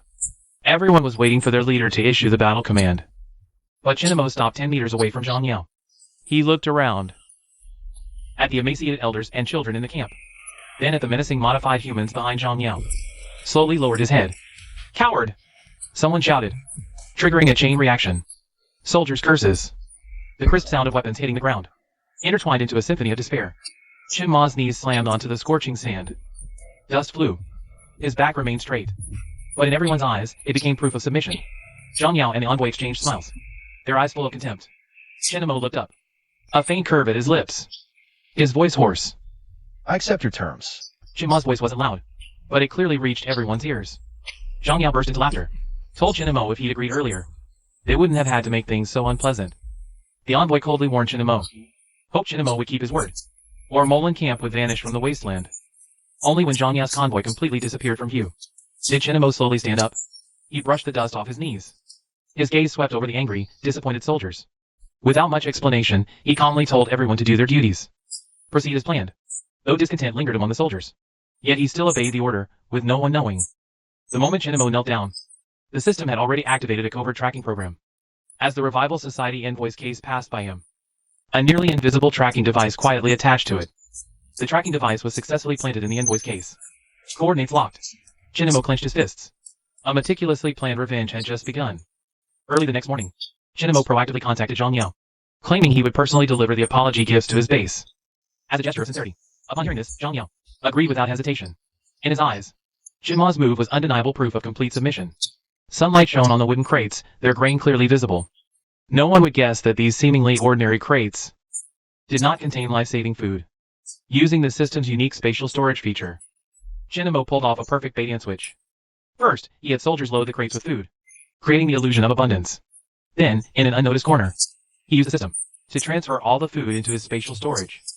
Next, he poured pre-prepared high-efficiency fuel into the crates. Extracted from mutated man-eating flowers, this fuel had an extremely low ignition point and strong adhesive properties. A soldier looked puzzled, wondering if the leader's plan would work. What if we're caught? Chinamo patted his shoulder, reassuring him. Greedy eyes will only see the food, not these details. His firm tone boosted the soldier's confidence. Then Chinamo personally led the convoy toward Zhang Yao's base. Zhang Yao's base was set up in an abandoned factory, heavily fortified. Upon arrival, the guards immediately raised their weapons, conducting a thorough inspection. After checking everything, they knocked on the crates, hearing a dull sound. Then opened a corner of one crate. Seeing the plump grains inside, they lowered their guard and let them pass. Chinamo, you know what's good for you. Zhang Yao stepped forward, patting Chinmo's shoulder, and said smugly, this food will keep my men fed through the winter. Chinamo feigned humility, bowing his head. It's an honor to serve you, Leader Zhang. The Revival Society envoy stood nearby, watching silently, coldly counting the number of wooden crates, afraid of missing even the slightest detail. Zhang Yao couldn't wait to confirm the quantity and quality of the grain, ordering his men to open the crates for inspection. His attention was entirely focused on the grain inside the crates, completely oblivious to the subtle changes at the bottom of the crates. The transparent high-efficiency fuel was slowly seeping out through the cracks in the crates. Zhang Yao greedily inspected the open crates, letting out satisfied gasps with each one he opened. He didn't notice Chinmo's gaze, quietly scanning the fuel depot and ammunition depot in the camp, memorizing their locations, still unaware. That transparent grease was slowly seeping from the bottom of the crates. This deadly liquid would soon turn the entire camp into a sea of flames. To celebrate the bloodless victory, Zhang Yao held a grand victory banquet in the camp. Chinmo, as a surrendered subordinate, was seated in a prominent position next to the host. The hall was filled with noise. Soldiers' cheers and drinking games intertwined. Full of indulgence and joy, Zhang Yao kept urging Chinmo to drink, glass after glass, trying to thoroughly humiliate his former rival. Chinmo went along with it, beginning his act. He drank cup after cup, sometimes babbling nonsense, sometimes flattering Zhang Yao obsequiously, perfectly portraying the image of a coward who fawns on those in power. Chief Zhang, you're truly wise and mighty. Chinmo's words were incoherent. He even nearly fell off his chair, drawing bursts of laughter from Zhang Yao and the soldiers. Amidst the crowd's mocking laughter, Chinmo secretly activated the system's flash function. He appeared to be drunk and collapsed on the table, but his mind was fully alert. His body, under the system's control, flashed to the ammunition depot at a speed barely visible to the naked eye, then quickly flashed back to the banquet hall. Chinmo used the flash function to quickly reach the camp's ammunition depot and fuel points. These places were guarded by sentries, but with his clever movements and the system's assistance, the sentries didn't notice a thing as he placed the pre-prepared fuses, one by one at key locations. The fuses were connected to the high-efficiency fuel in the crates, ready to ignite, and instantly start a massive fire. Chinmo, did you think pretending to be drunk would save you? Zhang Yao's voice was dripping with malice. In his eyes, Chinmo was nothing but a dog abandoned by the Divine Kingdom, now wagging its tail to seek refuge with him, Zhang Yao. The soldiers burst into laughter at his words. Their laughter was filled with contempt. The envoy of the Revival Society added fuel to the fire, saying someone like Chinmo was useless to keep around. Better to kill him as an example. Chinmo didn't argue. He simply pushed Zhang Yao's hand away gently, straightened his crumpled collar, picked up the wine glass on the table and poured himself a full cup, then raised his glass to the empty air, whispered slowly, in a voice only he could hear. Showtime. He feigned drunkenness again, collapsing onto the chair. Zhang Yao mocked Chinmo as the Divine Kingdom's lapdog, unaware he had already fallen into Chinmo's trap. A devastating storm was about to engulf the entire camp on this seemingly peaceful night. The revelry of the victory feast continued. Chinmo seized the moment when no one was paying attention, activated the system's teleportation function. His body turned into a faint blue light on the spot, vanished instantly, leaving only an empty chair behind. When Zhang Yao noticed Chinmo was gone, he thought he had fled in fear and scoffed disdainfully, completely oblivious to the impending danger. Chinmo successfully escaped the lion's den using the system's teleportation, stood on the hill overlooking the brightly lit camp below, took a deep breath, his eyes resolute, slowly pressed the detonator. With a soft click, the fuse deep in the camp was successfully triggered. The indicator light turned from green to red. The countdown began. In an instant, Zhang Yao's camp became a sea of flames. The high-efficiency fuel leaking from the wooden crates exploded with terrifying force upon contact with open flames. The fire, with its extreme heat, rapidly spread throughout the camp. The mutated oil's strong adhesive properties made the flames cling tightly to buildings and equipment, impossible to extinguish. The soldiers' screams and the thunderous collapse of buildings filled the night sky. The Revival Society's envoy never imagined he would meet such an end. Trapped in the inferno, he tried to flee, but a burning beam blocked his escape. The flames scorched his skin. The pain made him scream in agony. Staring at the hell before him, his eyes filled with terror and regret. But it was too late for remorse now. Zhang Yao's proud steel fortress, crumbling before the flames of high-efficiency fuel. The steel shell glowed red hot, then slowly softened and collapsed. Vehicles and weapons in the camp all turned into piles of scrap metal in the flames. The once impregnable camp has now become a burning ruin. Like the Battle of Red Cliffs in the wasteland, a horrific sight. Something even more terrifying happened in the flames. Those half-finished modified humans Zhang Yao was so proud of. Their internal control systems couldn't withstand the high temperatures, and completely failed. The out-of-control modified humans instantly turned into frenzied beasts, began indiscriminately slaughtering everything around them. Their targets were no longer just enemies, but everyone, including Zhang Yao's own soldiers. Chinamo stood on the hill, coldly watching the inferno below. In the flames, those half-finished modified humans, due to their high-temperature control systems failing, began indiscriminately slaughtering Zhang Yao's soldiers. Screams, clashes, and the crackling of flames intertwined into a symphony of death. Zhang Yao's forces were step-by-step heading toward annihilation in this great fire. The camp turned into a sea of fire, soldiers slaughtered by the frenzied modified humans. Zhang Yao stood at the center of the inferno, surrounded by collapsed ruins and charred corpses. Zhang Yao felt his knees agony. His fists pounded the shattered ground. He hated Qinma's cunning, hated his own greed, hated his own failure even more. Driven by despair, he made a mad decision. He ran toward the lab where the evolution serum was stored. The lab was in complete disarray. Zhang Yao frantically searched through the overturned freezer. He found the unfinished evolution serum. At this point, Zhang Yao had no way back. He saw this serum as his final gamble. The moment the serum was injected into his body, Zhang Yao let out a painful roar. His body grew continuously, his skin turning dark purple. His arms became incredibly thick, his nails sharp as blades. His facial features twisted and deformed, completely losing any semblance of humanity. He stood atop the sea of fire, opening his bloodthirsty maw toward the night sky. Modified humans and soldiers alike turned their gaze to Zhang Yao. The mutated Zhang Yao looked down upon the modified humans and soldiers beneath him, his eyes filled with savagery. The soldiers' eyes were full of fear. Zhang Yao crushed a wrecked vehicle with a single slap. The soldiers bowed in submission, knowing they had no way out. Zhang Yao raised his arm and pointed northward. That's the direction of Molen Camp, victory or death. Zhang Yao led the remaining modified humans, charging toward Molen Camp. Mutated, he sprinted at the forefront. Behind him followed a dark, overwhelming army. Their eyes burned with the flames of vengeance, and the resolve to die fighting. On Molen Camp's watchtower, a soldier spotted distant shadows. Alert!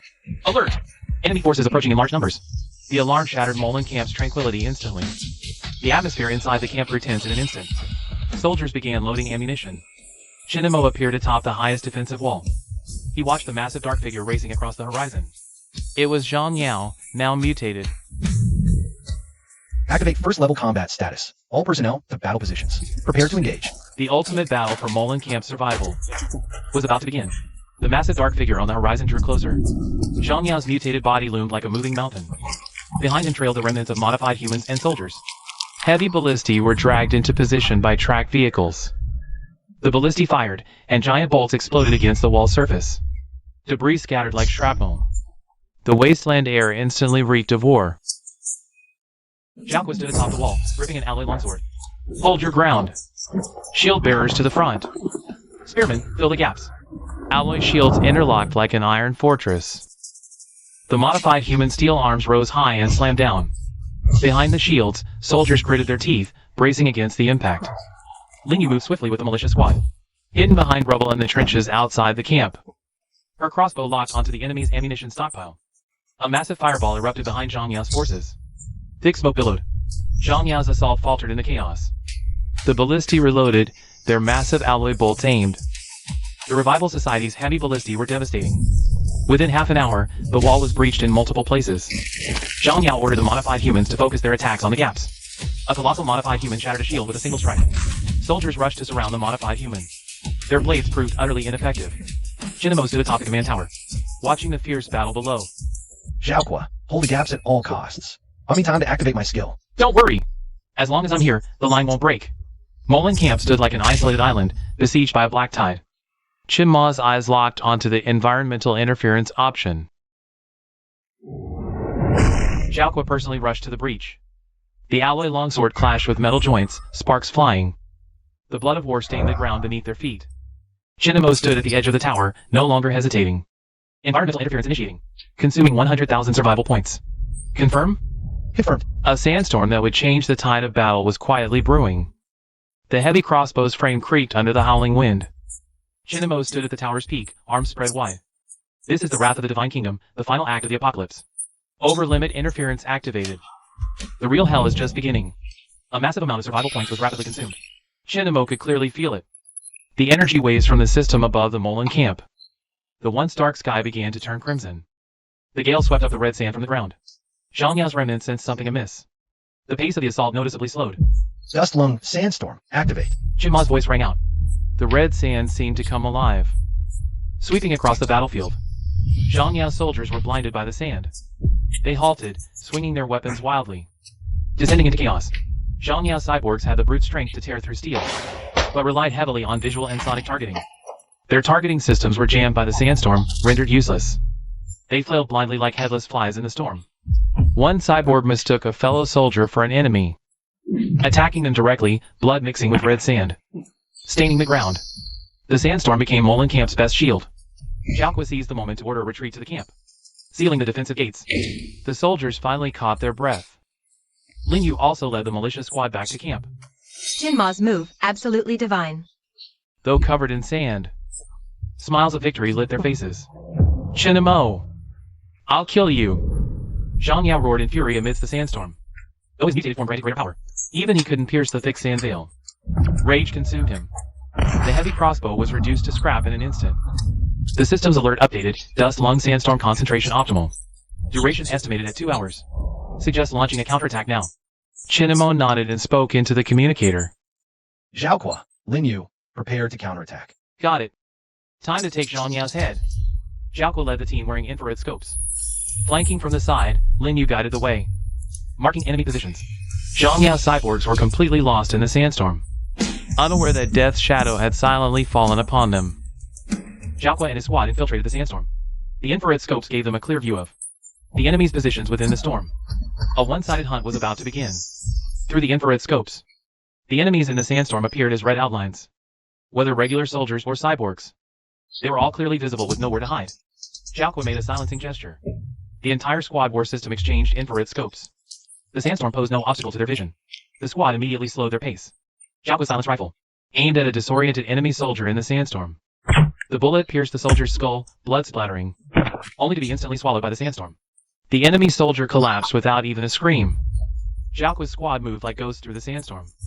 Every shot struck the enemy's vital points with precision. No wasted movements, they never lingered. After eliminating a target, they immediately repositioned. The entire process was eerily silent. The cyborgs noticed their numbers dwindling, growing more frantic, but their sharp hearing detected something amiss.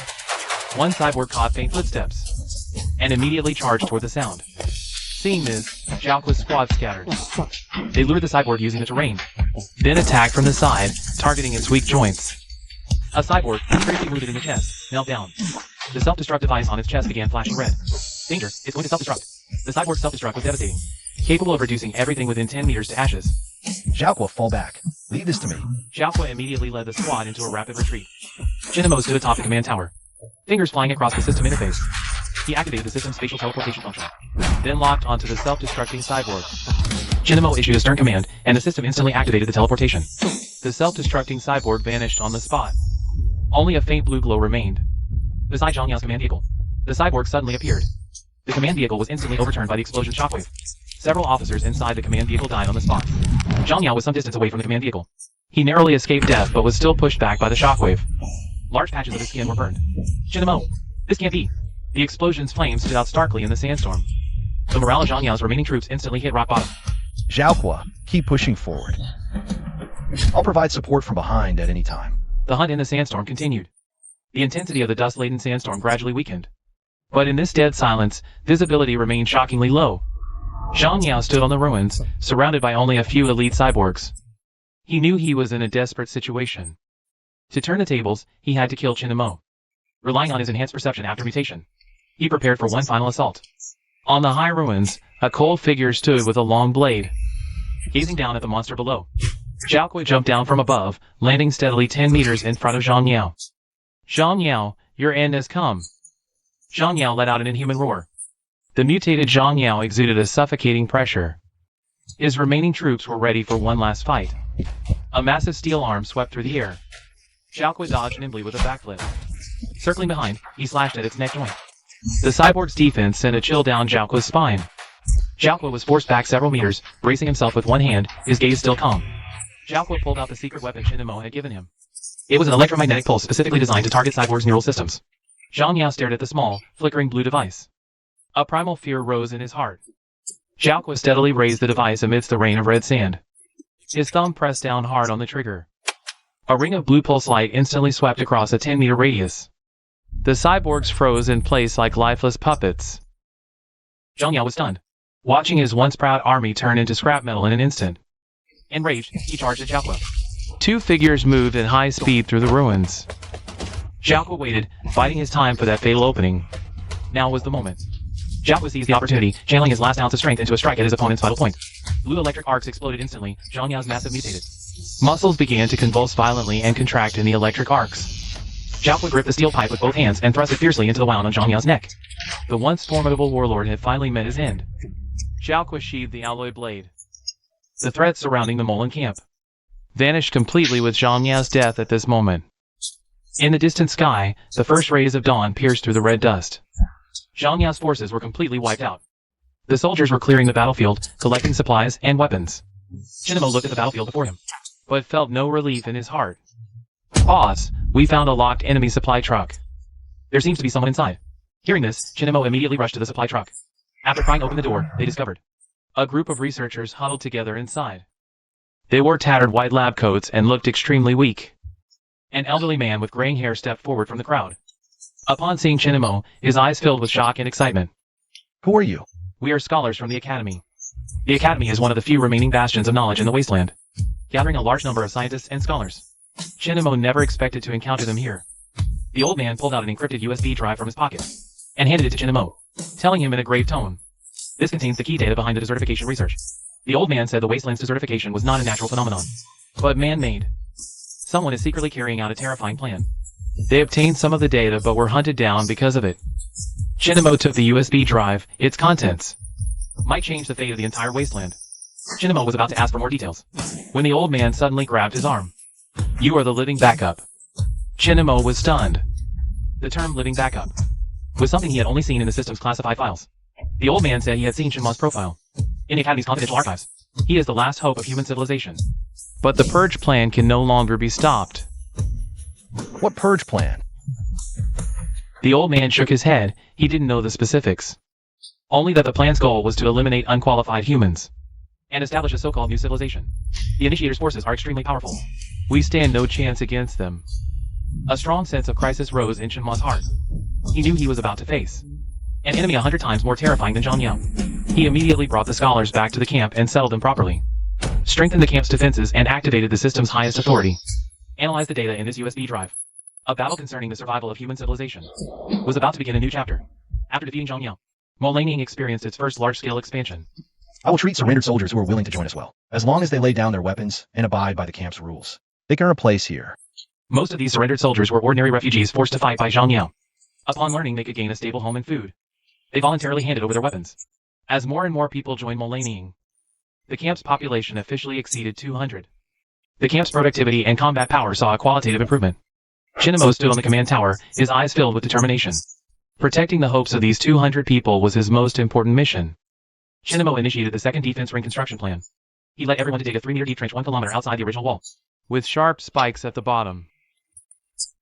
A 2-meter-high reinforced earth wall was built on the inner side of the trench. Firing ports and observation platforms were reserved on the wall. The entire defense ring resembled a giant snake, firmly guarding Molaniing at its center. Chinamo exchanged the repair blueprint for old-style defense towers from the system. He organized refugees skilled in mechanics and engineering, using parts seized from Zhang Yao's camp, to repair 4 old-style defense towers around the camp. Plans included installing heavy machine guns and searchlights on the towers. The camp assigned residences and rations to new members. They also arranged jobs based on each person's skills. Those with good physical strength participated in defense construction. Those with craftsmanship entered workshops to make tools. Those skilled in farming took charge of agricultural work. New members felt a long-lost warmth. They actively contributed to the camp's construction. The camp was bustling with activity. Chinamo had already installed micromonitors exchanged from the system throughout the camp. As he checked the surveillance feed, the system suddenly issued an alarm. Warning, detected a member of the Purification Army. On the screen, a new member rolled up his sleeve in an unnoticed corner, revealing a strange star tattoo on his arm. It was the mark of the Purification Army, exuding a dangerous aura. Chinamo didn't order an immediate arrest. He spoke into the communicator. Keep a close eye on that new member with the star tattoo on his arm. Don't alert the enemy. A hidden threat has infiltrated beneath the calm of Molan Camp. Undercurrent surging as the camp expands in size, which means a massive consumption of energy. After careful consideration, Chinemo decided on the solar power station, exchanging it from the system store. He spent a large amount of accumulated survival points, not only to get the main power station but also upgrade modules, adapting it to the wasteland environment. It could function normally even in sandstorms. The construction of the solar power station proceeded in an orderly manner. After the massive solar panels were deployed, they covered an area of dozens of square meters.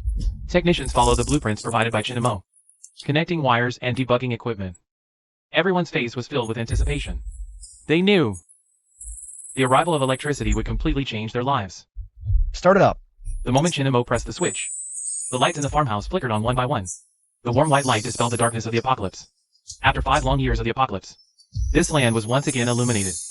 People working in the farmhouse stopped what they were doing, tears welling up in their eyes at the sight of the light.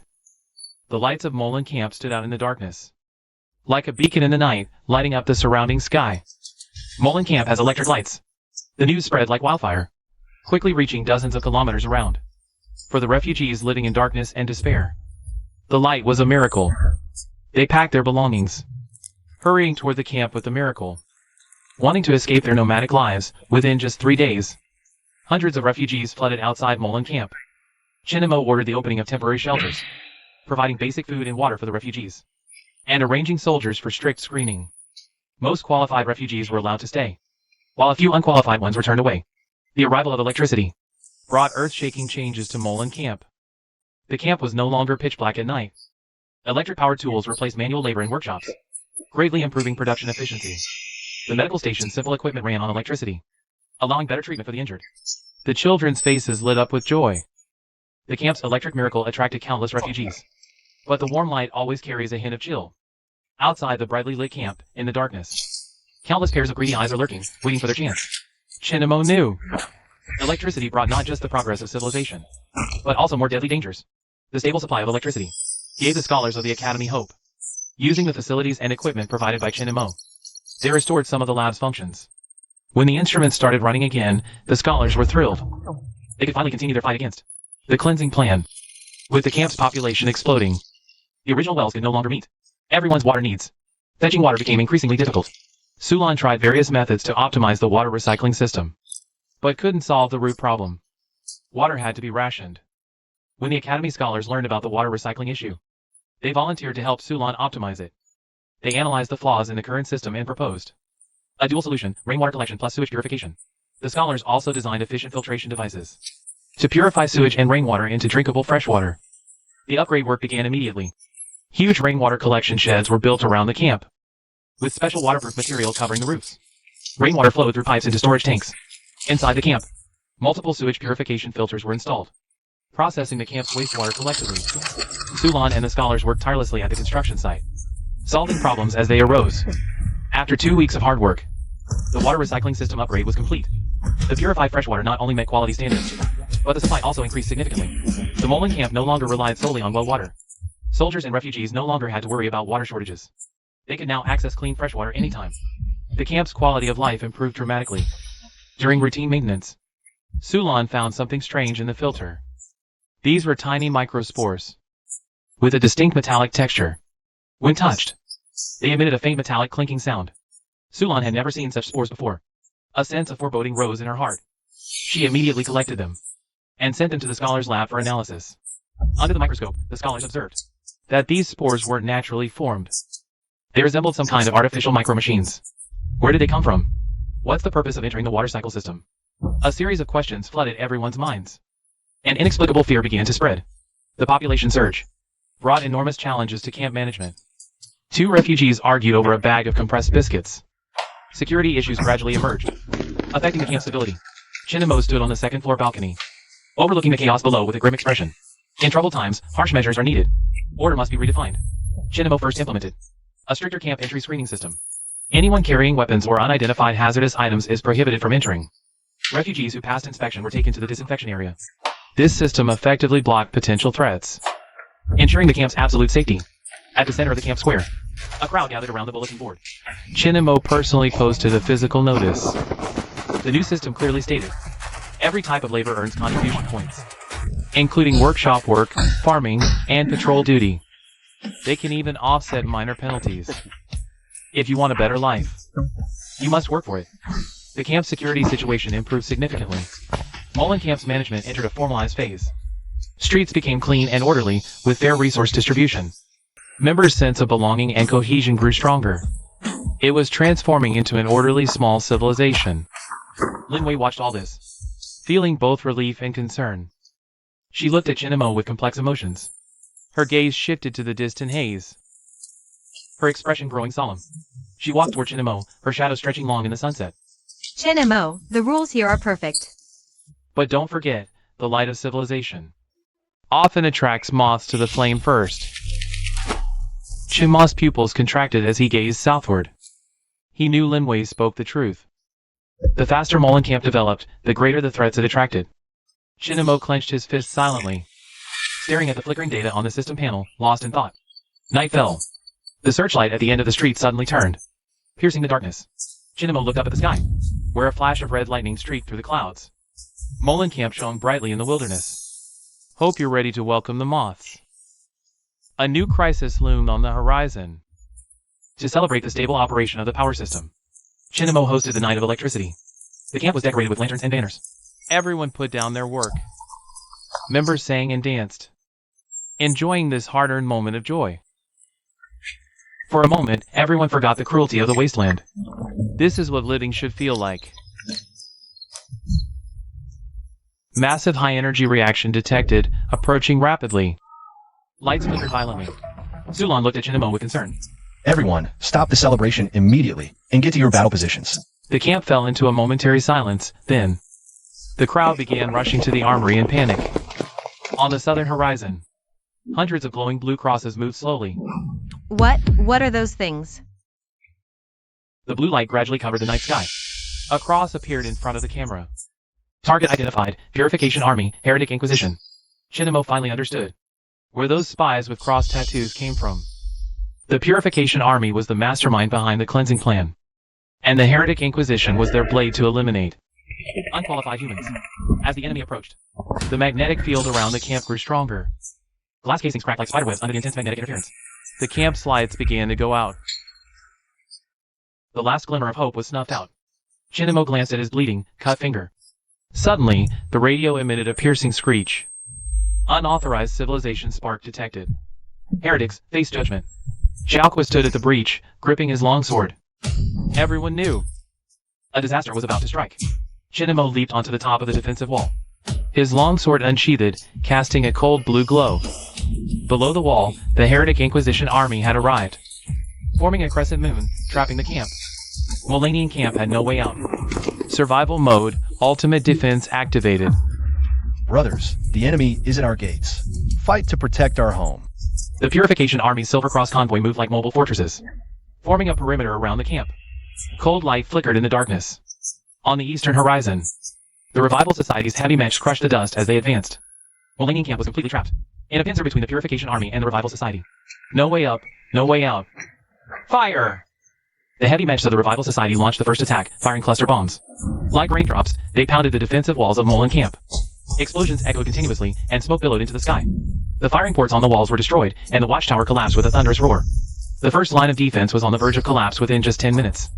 Hold the breach. Don't let them in at all costs. Xiaoqua roared as he pulled the trigger. The soldiers resisted stubbornly, with rocket launchers aiming at the mechs. But they could only leave shallow scratches. The Revival Society's mechs advanced relentlessly. The purifiers followed closely behind the mechs, attempting to storm into the camp through the breach. Chinma's system suddenly issued a red alert for energy depletion. The energy reserve value on the interface plummeted rapidly. The solar power station was hit by cluster bombs. Power supply was completely cut off. The heavy machine guns on the defense towers were paralyzed due to the blackout. Molen camp's defense was like a tiger without teeth. The breach in the wall grew larger. The Revival Society's mechs had reached the edge of the camp. Panic spread inside the camp. Refugees fled in all directions, and the soldiers' defensive line began to waver. Sulan and the medical staff urgently treated the wounded. An air of despair enveloped the entire Molen camp. Everyone, listen to my order. Abandon ground defense. Chinamo shouted into the communicator. His voice echoed throughout the camp. Everyone turned to look at Chinamo, their eyes filled with confusion.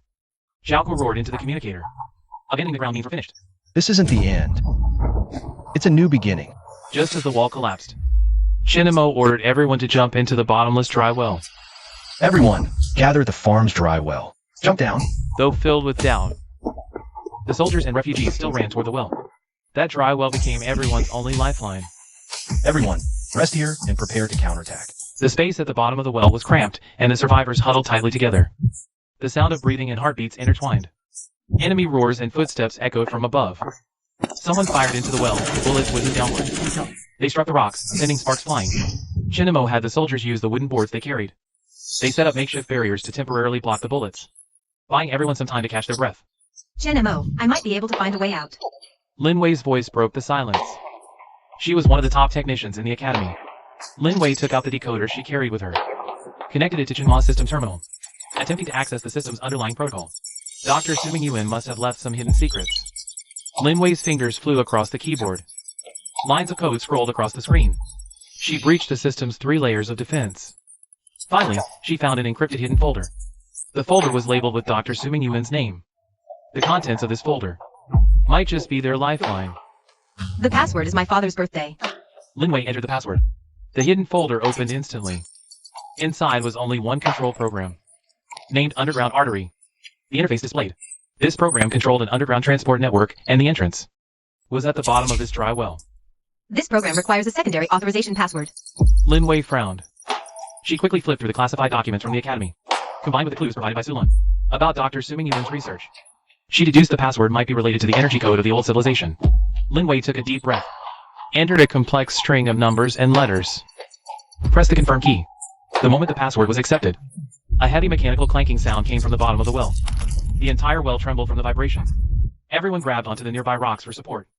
A rush of cold air poured out from the opening. The rocky ground slowly split open, revealing a dark entrance. A massive industrial elevator slowly rose. The spotlight illuminated the bottom of the well, and the hope in everyone's eyes.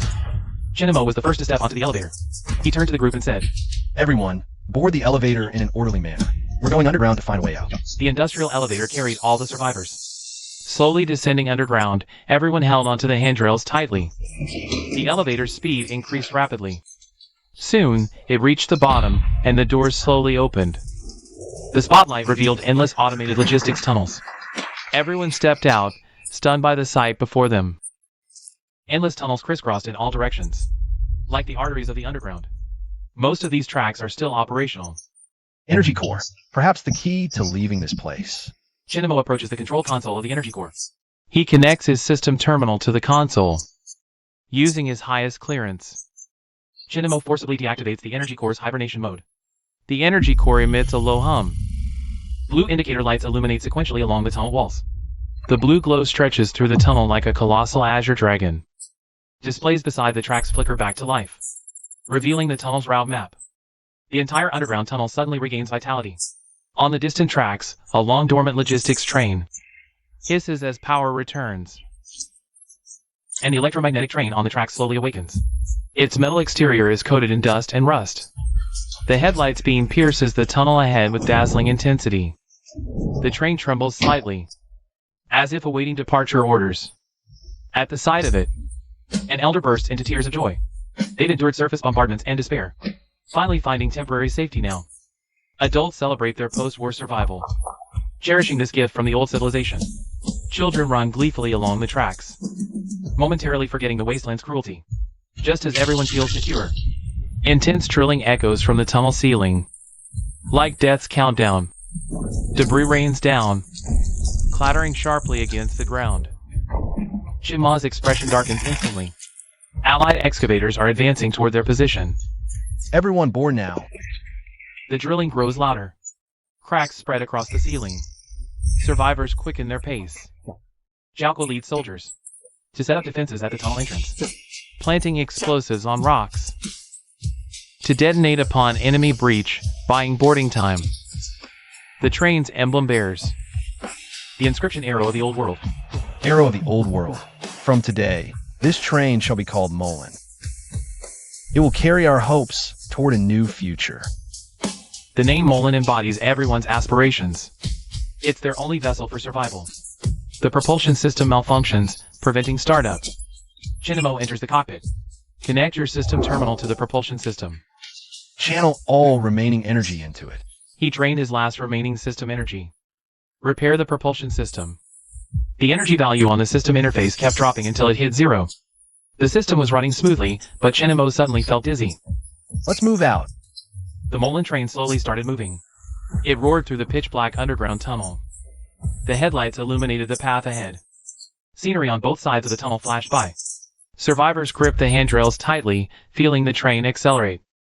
Their faces were tense with anticipation. They had no idea what awaited them ahead. But right now, all they wanted was to escape the pursuers behind them. After the train started, Xiaoqua pressed the detonator for the explosives. A massive explosion echoed through the tunnel. The collapsed rubble blocked the enemy's pursuit route. Xiaoqua quickly jumped onto the platform at the rear of the train. The train sped away, leaving the enemy's roars and drilling sounds far behind. Inside the carriage, Sulan was comforting frightened children. She leaned against the carriage wall absent-mindedly. Her fingers brushed against some rough marks. Sulan turned on her flashlight to illuminate the side wall. Backup plan activated. Eliminate all flesh. Chinamo and Linwei rushed over to examine the writing on the carriage. Chinamo faintly sensed something familiar. It seemed connected to his identity as a living backup. There was an inseparable link. Yet Chinamo didn't notice his system malfunctioning at all. The Molin train raced through the underground tunnel. Chinamo pulled up the tunnel route map in the cockpit. This underground artery connected several key locations in the wasteland. The northwesternmost endpoint was none other than the Academy City. We're heading to the Academy City. It has the most advanced technology and data. Maybe we can uncover the secret behind the blood writing and find a way to fight the Purification Army. System, what is the backup plan? What does eliminate all flesh mean? Chinamo tried to communicate with the system. After a brief silence, the system responded. Insufficient permissions. Unable to answer. Chinamo frowned and pressed further. What about Dr. Suming Yuan's hidden files? Why can't I access them? The system remained coldly silent. Insufficient permissions. Please focus on the current task. Ensure the train reaches its destination safely.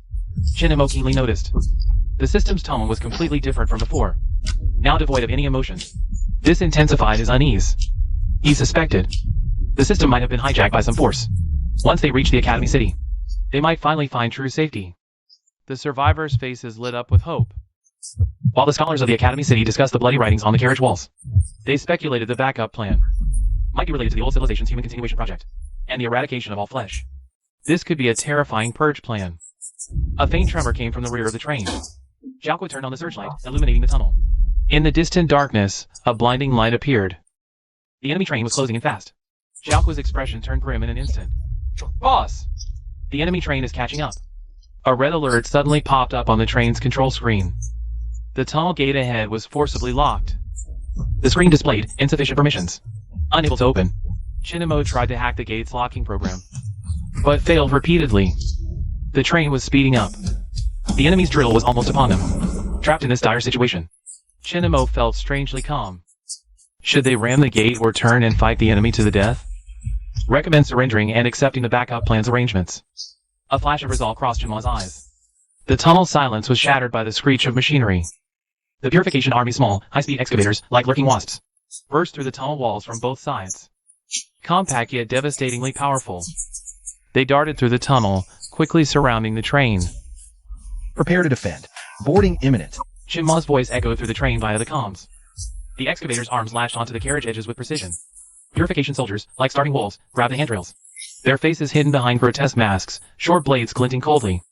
Xiaoqua showed no fear, leading a few elite militia up the exterior ladders to the roof. The train raced forward, the wind on the roof fierce. One misstep, and they'd be flung off the tracks. Xiaoqua steadied himself, swinging his blade at the purification soldiers climbing onto the roof. The clash of long and short blades echoed through the tunnel, sparks illuminating the ferocity on both sides. The battle was brutal. A militiaman was stabbed in the shoulder by an enemy blade. Blood instantly stained his clothes, but he didn't flinch. Gritting through the pain, he grabbed the enemy soldier's legs. They tumbled off the roof, falling into the pitch-black tunnel below. Every inch of the train roof was a brutal fight for survival. Chinamo in the cockpit didn't dare lose focus. He gripped the control stick tightly, precisely controlling the train's speed and direction, dodging obstacles in the tunnel. Meanwhile, he checked the fight on the roof via a tiny monitor. Seeing militiamen fall one by one, cold sweat beaded on his forehead. He knew he had to keep the train steady, buying time for his comrades. The boarding attack was on the verge of failure. A purifier fanatic made a desperate move. He pulled the fuse on his chest explosives, sparks flying. A vicious grin spread across his face. He charged towards the train's carriage coupling. Xiaoqua saw him and roared, rushing to stop him. But two enemy soldiers held him back, trapped. A deafening explosion rocked the tunnel. The metal coupler between carriages was obliterated. The rear carriages lost traction, slowing due to inertia, falling further behind the main Mullen train. Dozens of survivors inside screamed in despair. Their cries quickly swallowed by the tunnel's roar, vanishing into the darkness. Xiaoko watched the carriages disappear. Eyes bloodshot, he could only watch helplessly, powerless. Explosive dust filled the tunnel, making the already dim environment even worse. Visibility dropped below 3 meters. The roof battle raged on. Militiamen used flashlight beams to navigate, but they became easy targets. One militiaman switched on his light, only to be shot in the chest, collapsing on the roof. Switch to infrared, he yelled, putting his on first. The IR scopes Chinemo had handed out earlier cut through the darkness and dust. Enemy outlines glowed red in the scopes, clear as day. Xiaoko tracked their every move with precision. The train sped on. The roof's violent shaking made sniping nearly impossible. Xiaoko took a deep breath, steadying himself. He pressed against the roof railing, stabilizing his rifle. He aimed at an approaching excavator. The driver pulled the trigger. A bullet whizzed out, hitting the driver's head. The excavator spun out of control, slammed into the tunnel wall, and was destroyed. Just as Xiaoko was sniping enemy soldiers, the power core of the Mullen train faced a crisis. An out-of-control excavator crashed into the train's engine compartment, damaging the power core and causing energy levels to plummet. A system alert flashed across Chinmo's retina, warning that the power core was about to shut down. Chinmo frowned. The battle had reached its most intense phase. Xiaoko kept sniping from the train roof, precisely eliminating approaching excavator drivers to clear obstacles for the train. Meanwhile, Chinmo fought on 2 fronts in the cockpit, ensuring the train's normal operation, while exhausting energy to repair the damaged power core, to forcibly activate the train's propulsion system. Chinmo had already drained the accumulated system energy. The temporarily acquired system energy was already scarce. The Purifier warship's conventional attacks proved ineffective and began using special weapons. Chinmo saw this through the monitor, his heart sinking as he recognized it as an electromagnetic pulse bomb, specifically designed to target electronic devices and power systems. The enemy dropped an EMP bomb, which exploded with a deafening blast. A blue electromagnetic pulse instantly spread out, paralyzing all electronic devices on the train. The entire train plunged into darkness. Just as panic set in among everyone, countless red electronic eyes lit up in the dark. Night vision gear worn by Purifier soldiers. Like hungry wolves, they advanced step by step toward the train. The EMP bomb's power exceeded expectations. The Mullen train's electrical system was completely paralyzed, and the power core stopped functioning. The cockpit display went completely black, with only emergency lights casting a faint red glow, illuminating Chinmo's grim face. The train gradually slowed due to inertia, risking stopping in the tunnel and becoming an easy target for the enemy. Don't panic. Su Lan's voice cut through the fear in the carriage. He possessed a special ability called the Divine Tongue, capable of precisely detecting the composition of various gases. Su Lan closed his eyes and stuck out his tongue, carefully sensing the air in the underground tunnel. After a moment, he opened his eyes, and informed everyone that flammable gas was seeping from deep underground. It could be used as fuel. Su Lan quickly devised a plan, and directed everyone into action. They rummaged through the train for stored mutated plants, oily substances with low ignition points and high heat output. It's an excellent auxiliary fuel. Su Lan poured the grease into a huge metal container, added a special catalyst found from the medical station, directed everyone to quickly stir and mix it into emergency fuel. Emergency fuel preparation complete. Everyone worked together. They injected the fuel into the train's backup steam unit. The unit hadn't operated for a long time, covered in rust inside. After injecting the fuel, it made a sizzling sound. Then it began to operate slowly. Steam sprayed out from the exhaust pipe. Chinemo looked at the pressure gauge of the steam unit. Hope ignited in his heart as the steam unit gradually started. A metallic clashing sound came from the end of the tunnel ahead. Everyone looked up. They saw a huge hydraulic gate slowly closing. Once fully closed, they would be completely trapped here. The train's speed was still decreasing, getting closer to the gate. Time was running out. Push harder. Pour all the fuel in. Su Lan shouted as she poured the last barrel of fuel into the steam unit. Chinemo seized the moment and yanked the control lever. The steam engine roared deafeningly. Purple flames erupted from the exhaust pipe. The train's speed began to increase rapidly. It charged toward the closing hydraulic gate. The engine spewed purple flames.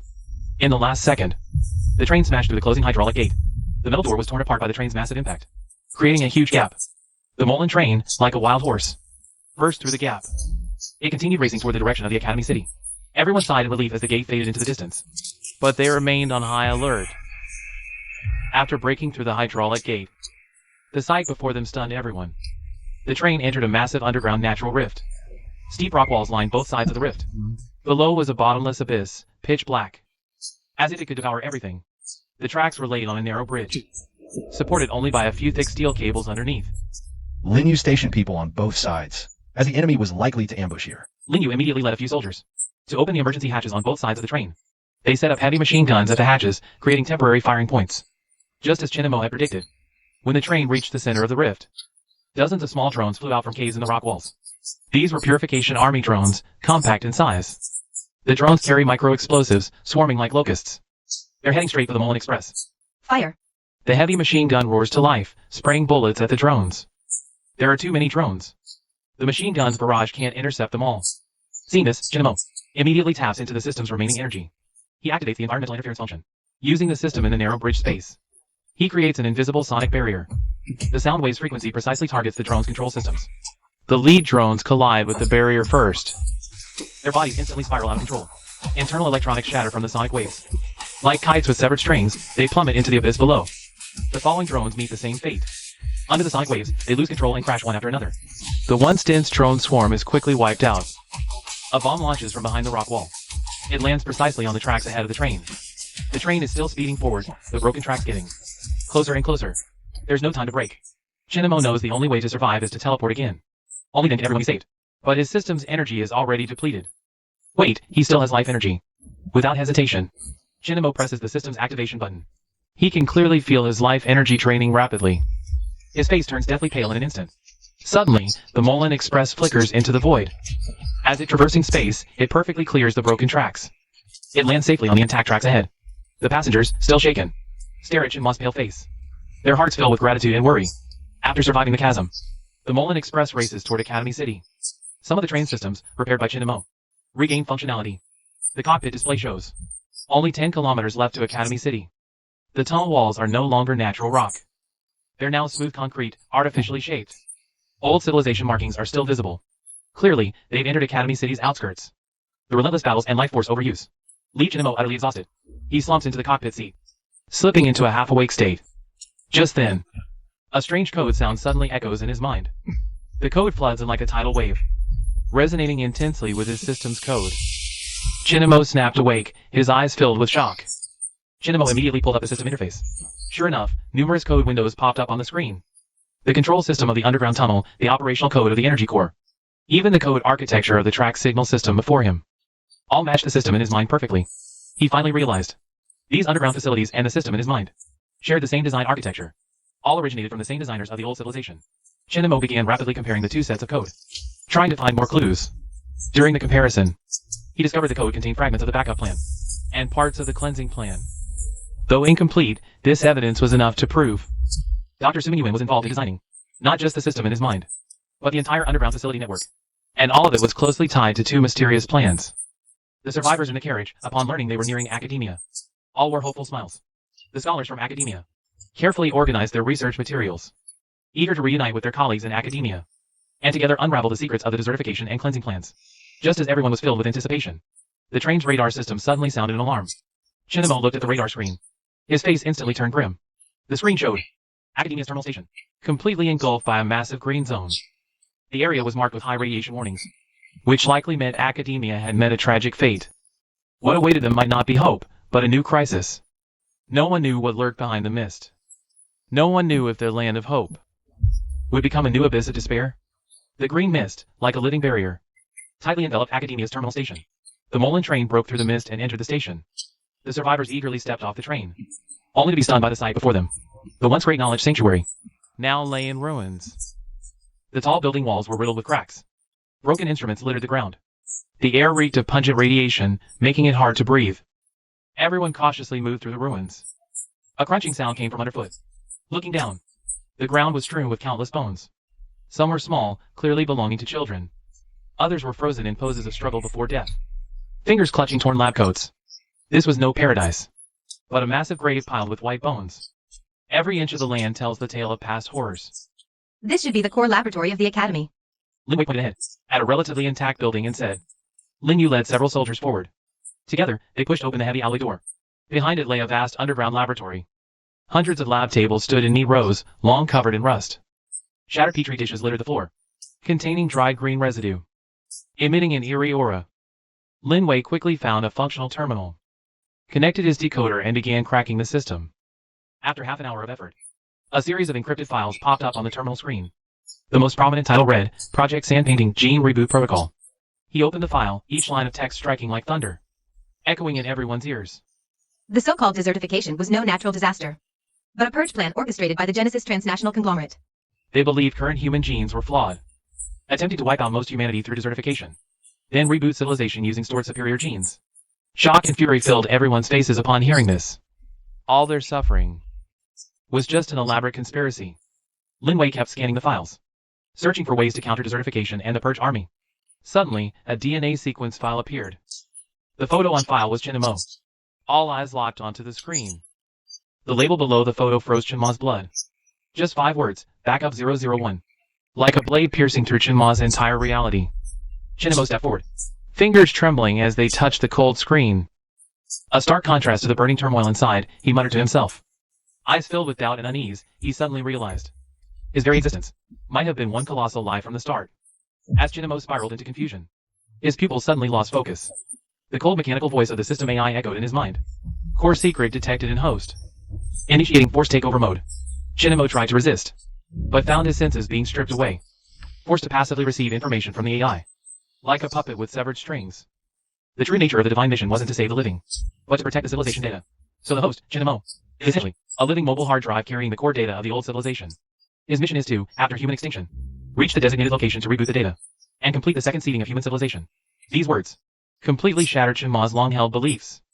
Chen Ma's body stepped back uncontrollably. He looked at the survivors around him, those who had followed him out of trust, those who saw him as their hope.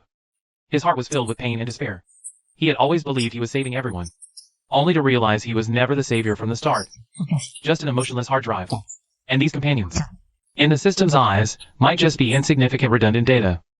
The system interface popped up a data statistics window. Current civilization data occupancy, 98%. Approaching capacity limit. To ensure core data safety, redundant data must be cleared to maintain system stability. Chen Ma's heart tightened. A sense of foreboding surged within him. Non-critical data? Chen Mo roared inwardly, but no sound escaped. The next second, the system issued a clear deletion command. Insufficient memory. Recommend deleting 500 non-critical data units. His companions were labeled as non-critical data. Expendable at will. Chen Mo screamed desperately in his mind, refusing, fighting the system's control with all his might. He could accept being a mobile hard drive, but he would never allow the system to harm his companions. The system reacted instantly, displaying a host resistance alert, and activating the punishment protocol. A sharp pain exploded in Chen Ma's head, as if it would split open. The system issued another command. Insufficient memory. Recommend deleting 500 non-critical data units to free up space. Chen Ma's body convulsed uncontrollably.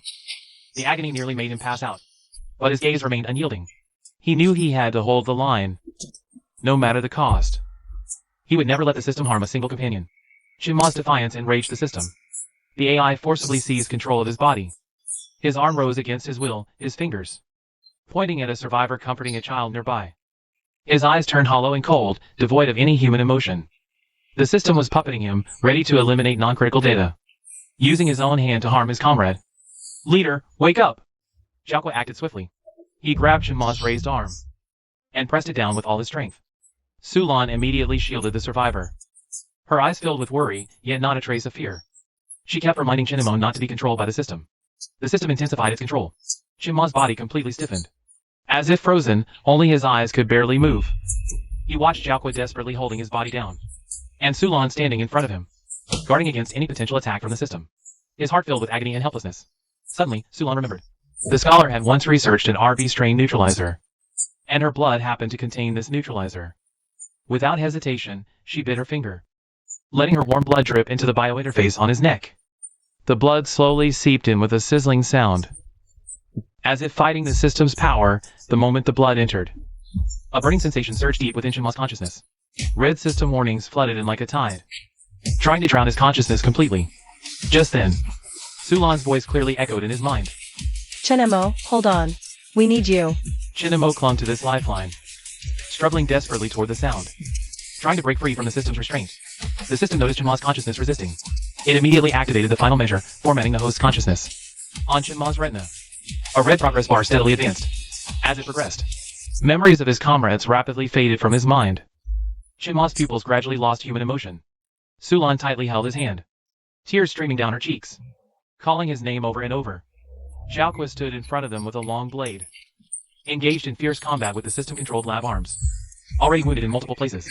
Could their comrades' protection awaken Chinma's fading consciousness? Just as the formatting process was about to complete, in Chinma's mind, flashes of moments spent with his comrades appeared. Xiaoqua fighting by his side. Sulan's meticulous care. The trusting gazes of the survivors. These memories transformed into immense strength, allowing him to summon his last ounce of willpower. Regain momentary control of his body. He broke free from Xiaoqua's grip, and sprinted frantically toward the core chamber of the lab. Pressed his palm against the recognition zone, using the briefly regained system access to forcibly hack the door lock. The heavy alloy door slowly slid open. A wave of icy air rushed out, revealing the scene behind the door, leaving Xiaoqua and Sulan, who had followed closely, utterly stunned. Inside the core chamber, rows upon rows of cloning pods stood in perfect alignment. Stretching as far as the eye could see, each pod contained a pale green nutrient solution, holding human clones at various stages of development.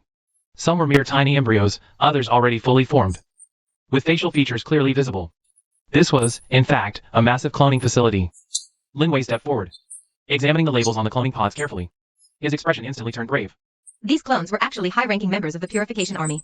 The label clearly bore the code name of the Purification Army's commander.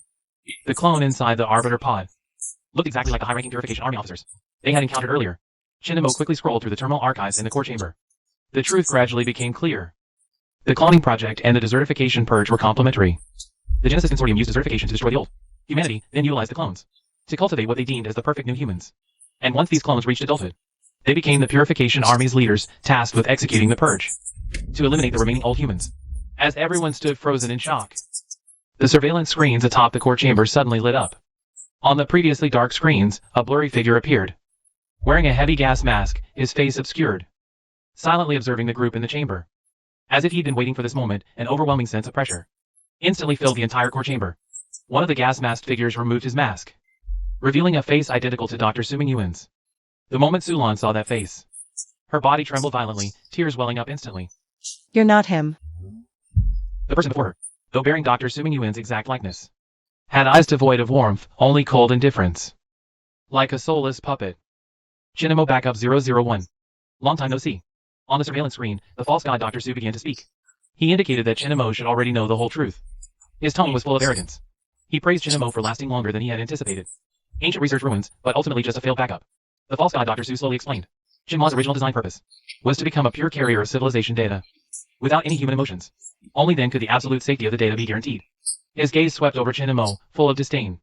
But Chinamo developed emotions, learned to protect and even rebel against system commands. This completely violated the original design. Now, it's time to reclaim system permissions. He slowly raised his hand. An invisible force instantly enveloped Chinamo. Chinamo suddenly found himself unable to move. Couldn't even blink. Can easily disable all actions of the designed. Chinamo desperately tried to resist. On his retina, the system interface forcibly popped up a red warning, glaringly bright. Highest administrator privileges intervened, forcibly reclaiming core system permissions. He could clearly feel his connection to the system was being forcibly severed. An immense pain surged from deep within his body. The false god Dr. Su's hand tightened slightly. The system within Chinamo began to be forcibly extracted. A faint white light shimmered across his skin. Then tiny cracks began to appear, like shattered pixels, crumbling and dissipating bit by bit. The rate of disintegration accelerated, from skin to muscle, then to bones, all dissipating bit by bit. The excruciating pain exceeded the limits of human endurance. Chinamo could no longer bear it, letting out a heart-wrenching scream. His eyes were filled with pain and unwillingness. He hadn't yet protected his companions, hadn't yet exposed the false god's conspiracy. Yet now he was to vanish completely. The false god raised his hand. The system within Chinamo began to be forcibly extracted. His body crumbled like pixels, letting out a heart-wrenching scream. Sulan watched as Chinma's body gradually dissipated. Tears streamed down uncontrollably. Xiaoqua's eyes widened in fury, teeth grinding audibly. They tried to rush into the energy barrier, but were repelled meters away by an invisible force. Could only watch helplessly as their companion headed toward destruction. The false god, Dr. Su, watched coldly. His face showed no emotion, as if admiring a perfect masterpiece. Will Chinma's body completely vanish in the end? How will his companions escape this predicament? The false god's voice still echoed in the core chamber. The shoe-etching experiment hub suddenly emitted a piercing electric buzz. The console's indicator lights flashed wildly. A line of red text clearly appeared. The moment full-spectrum interference activated, all of Chinma's team's communicators malfunctioned. Their connection to the outside world was completely severed. They were isolated in this underground labyrinth of conspiracy and bones. The lab felt like a besieged city, their path forward bleak. From the depths of the corridor came the sound of synchronized footsteps, like dull drum beats pounding on everyone's hearts. Thousands of genetically modified humans emerged from the darkness. They were tall, their skin an eerie grayish white. Their eyes glowed with a cold red light. These modified humans were the false god's loyal puppets, obedient to his every command. Now, Chinemo, hold on. I'll handle this. He led the last few dozen militiamen, standing at the narrowest point of the corridor. Behind them was the core server room's door. Before them, outnumbered by the modified humans, they didn't retreat, using their flesh and blood to form a defensive line, determined to buy time for Chinemo to breach the core. The modified humans charged forward like a tidal wave. Xiaoqua swung a steel pipe, precisely striking a modified human's head, instantly knocking it down. But more modified humans surged forward. Razor-sharp claws slashed wildly, hitting Xiaoqua's shoulder. Blood instantly soaked Xiaoqua's shirt. He didn't fall, gritting his teeth as he planted the pipe on the ground. Propping himself up, he continued to fend off the modified humans. The system before Chinemo. Its interface suddenly shattered violently, like broken glass. His limbs began to pixelate, cracks forming as they slowly vanished. Intense pain spread through his body, but he clenched his teeth and endured. Yet he could feel his body gradually dissipating. The battle in the corridor was brutal. The militiamen fell one by one. Xiaoqua bore multiple wounds. Blood soaked through his clothes. He knew he couldn't hold on much longer. Glancing at the core server room door behind him, a flicker of determination flashed in his eyes. Summoning his last strength, he charged toward the blast door. The modified humans pursued him frantically, just as he crashed through the blast door. The cyborg's claws pierced through his body. Xiaoqua slammed open the blast door at the last moment. "My debt is paid," he said. Xiaoqua's body hit the ground hard. He moved no more. Chinemo stared at Xiaoqua's corpse. His eyes were bloodshot. A flood of rage and grief overwhelmed him. The false god entered the core server room. With a wave of his hand, countless pixelated chains bound Chinemo tightly in midair. He was paralyzed, forced to watch helplessly.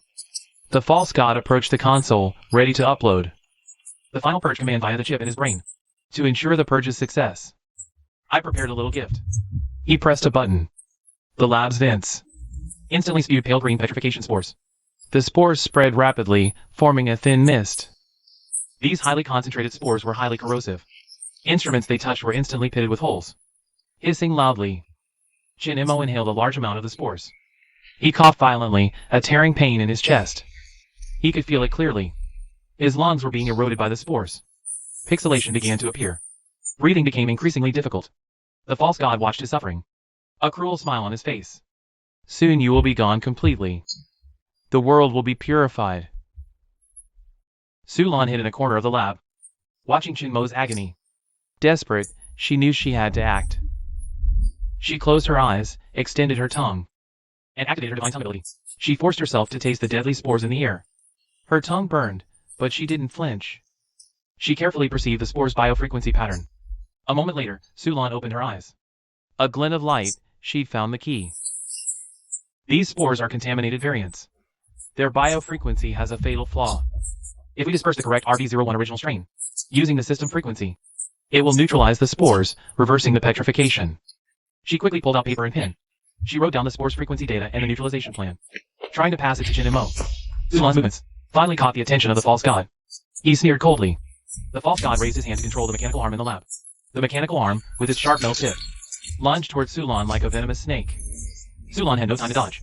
Chinemo looked at the blood at the corner of Sulan's mouth, and her determined eyes.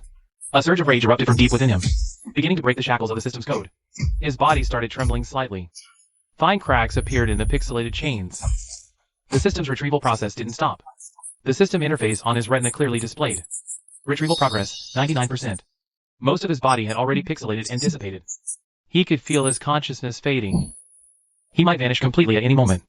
The false god stood nearby, waiting for his demise. Just as Chinemo was about to disappear, the 500 survivors who once followed Chinemo simultaneously sensed his crisis. A strong resonance surged in their hearts. Their loyalty to Chinemo instantly surpassed 100%. Hang in there, Chinemo. As if by prior agreement, they prayed toward the Academy City, using their willpower to cheer for Chinemo. The will of 500 residents transcended distance, converging into Chinmo's body. His system interface suddenly emitted a dazzling light. Detected resonance of collective human will. System evolving into human will form. The evolved system brimmed with warm energy, beginning to reverse the pixelation process. The dissipated pixel fragments reassembled from the air. They rapidly combined on Chinmo's body, forming a golden wool armor. The armor was composed of countless human wool projections, radiating blinding light. It encased Chinemo in protection. False god, your end has come. Chinmo's voice brimmed with power. Golden energy wildly gathered on his fist. He smashed it into the core console behind the false god. The core console exploded instantly, sparks flying everywhere. The false god was sent flying by the blast. He collapsed to the ground, his clone skin disintegrating. Black blood oozed from his mouth. There was no fear in his eyes. Only deep mockery. Do you really think it's over?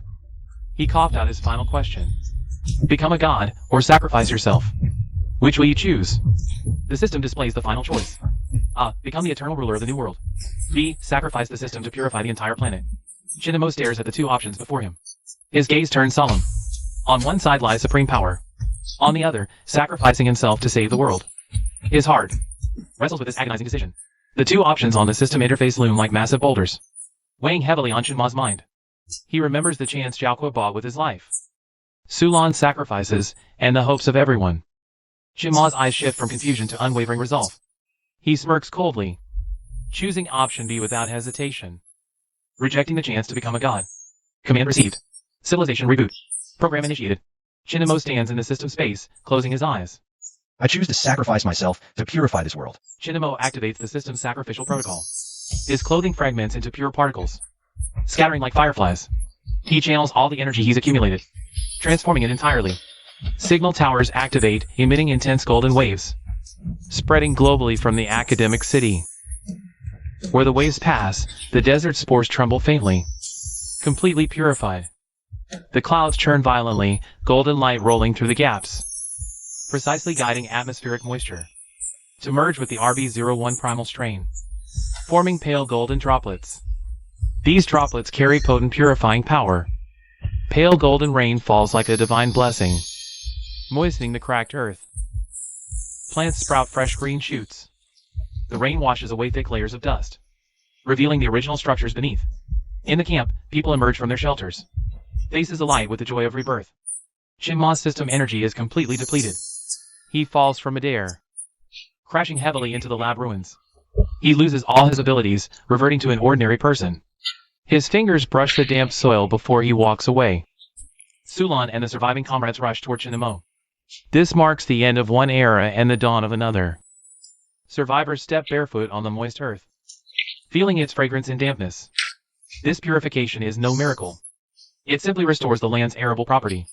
Tears of joy welled up in the survivors' eyes as they realized Shinamo had traded his powers for their rebirth. The path ahead must be forged by human sweat alone. Time flew like a white steed, a year passed in the blink of an eye. Vines now shrouded the entrance to the underground armory. Through Shinamo and the survivors' tireless efforts, this place had transformed into a lush oasis. Golden crops swayed in the fields as cooking smoke curled upward, pulsing with vitality and energy. A butterfly alighted on the newly built fence while the entire Molan oasis glistened under the morning sun. Linyu gripped a polished small hoe, demonstrating digging techniques, the former battlefield goddess now carried gentleness in her demeanor. On the village's other side, Sulan bustled about in a modest kitchen, grinding harvested grains into flour and adding special ingredients. The oven door opened, revealing a tray of golden crispy cookies, steaming with irresistible aroma, fortified with measured nutrients. They were not only deliciously sweet, but also replenished essential human nutrients. Sulan watched the children's genuine happiness. At the golden field's edge, a sturdy figure approached slowly. Stripped of all powers, he'd become an ordinary farmer. Spotting Linyu by the ridge and Sulan in the kitchen, he smiled warmly. The life and death battles of yore seemed like distant memories now. Children chased each other through the fields, while adults chatted at the village entrance, faces brimming with contentment. No more war, no more desertification, no more schemes. Only peace and tranquility remained. Shinamo reached his family's plot. Kneeling slowly, he retrieved from his cloth pouch a single plump golden seed with reverent care. Shinma's finger traced the moist black soil, creating a shallow hole where he nestled the seed before, tenderly covering it with earth. This seed wasn't just for crops, but the continuation of civilization's ember. Shinamo, Linyu, and Sulan stood shoulder to shoulder on the ridge. Molan Camp's oasis glowed breathtakingly under sunset. Exchanging smiles, their eyes alight with hope for tomorrow. Green waves surged across the land, devouring the last traces of wasteland.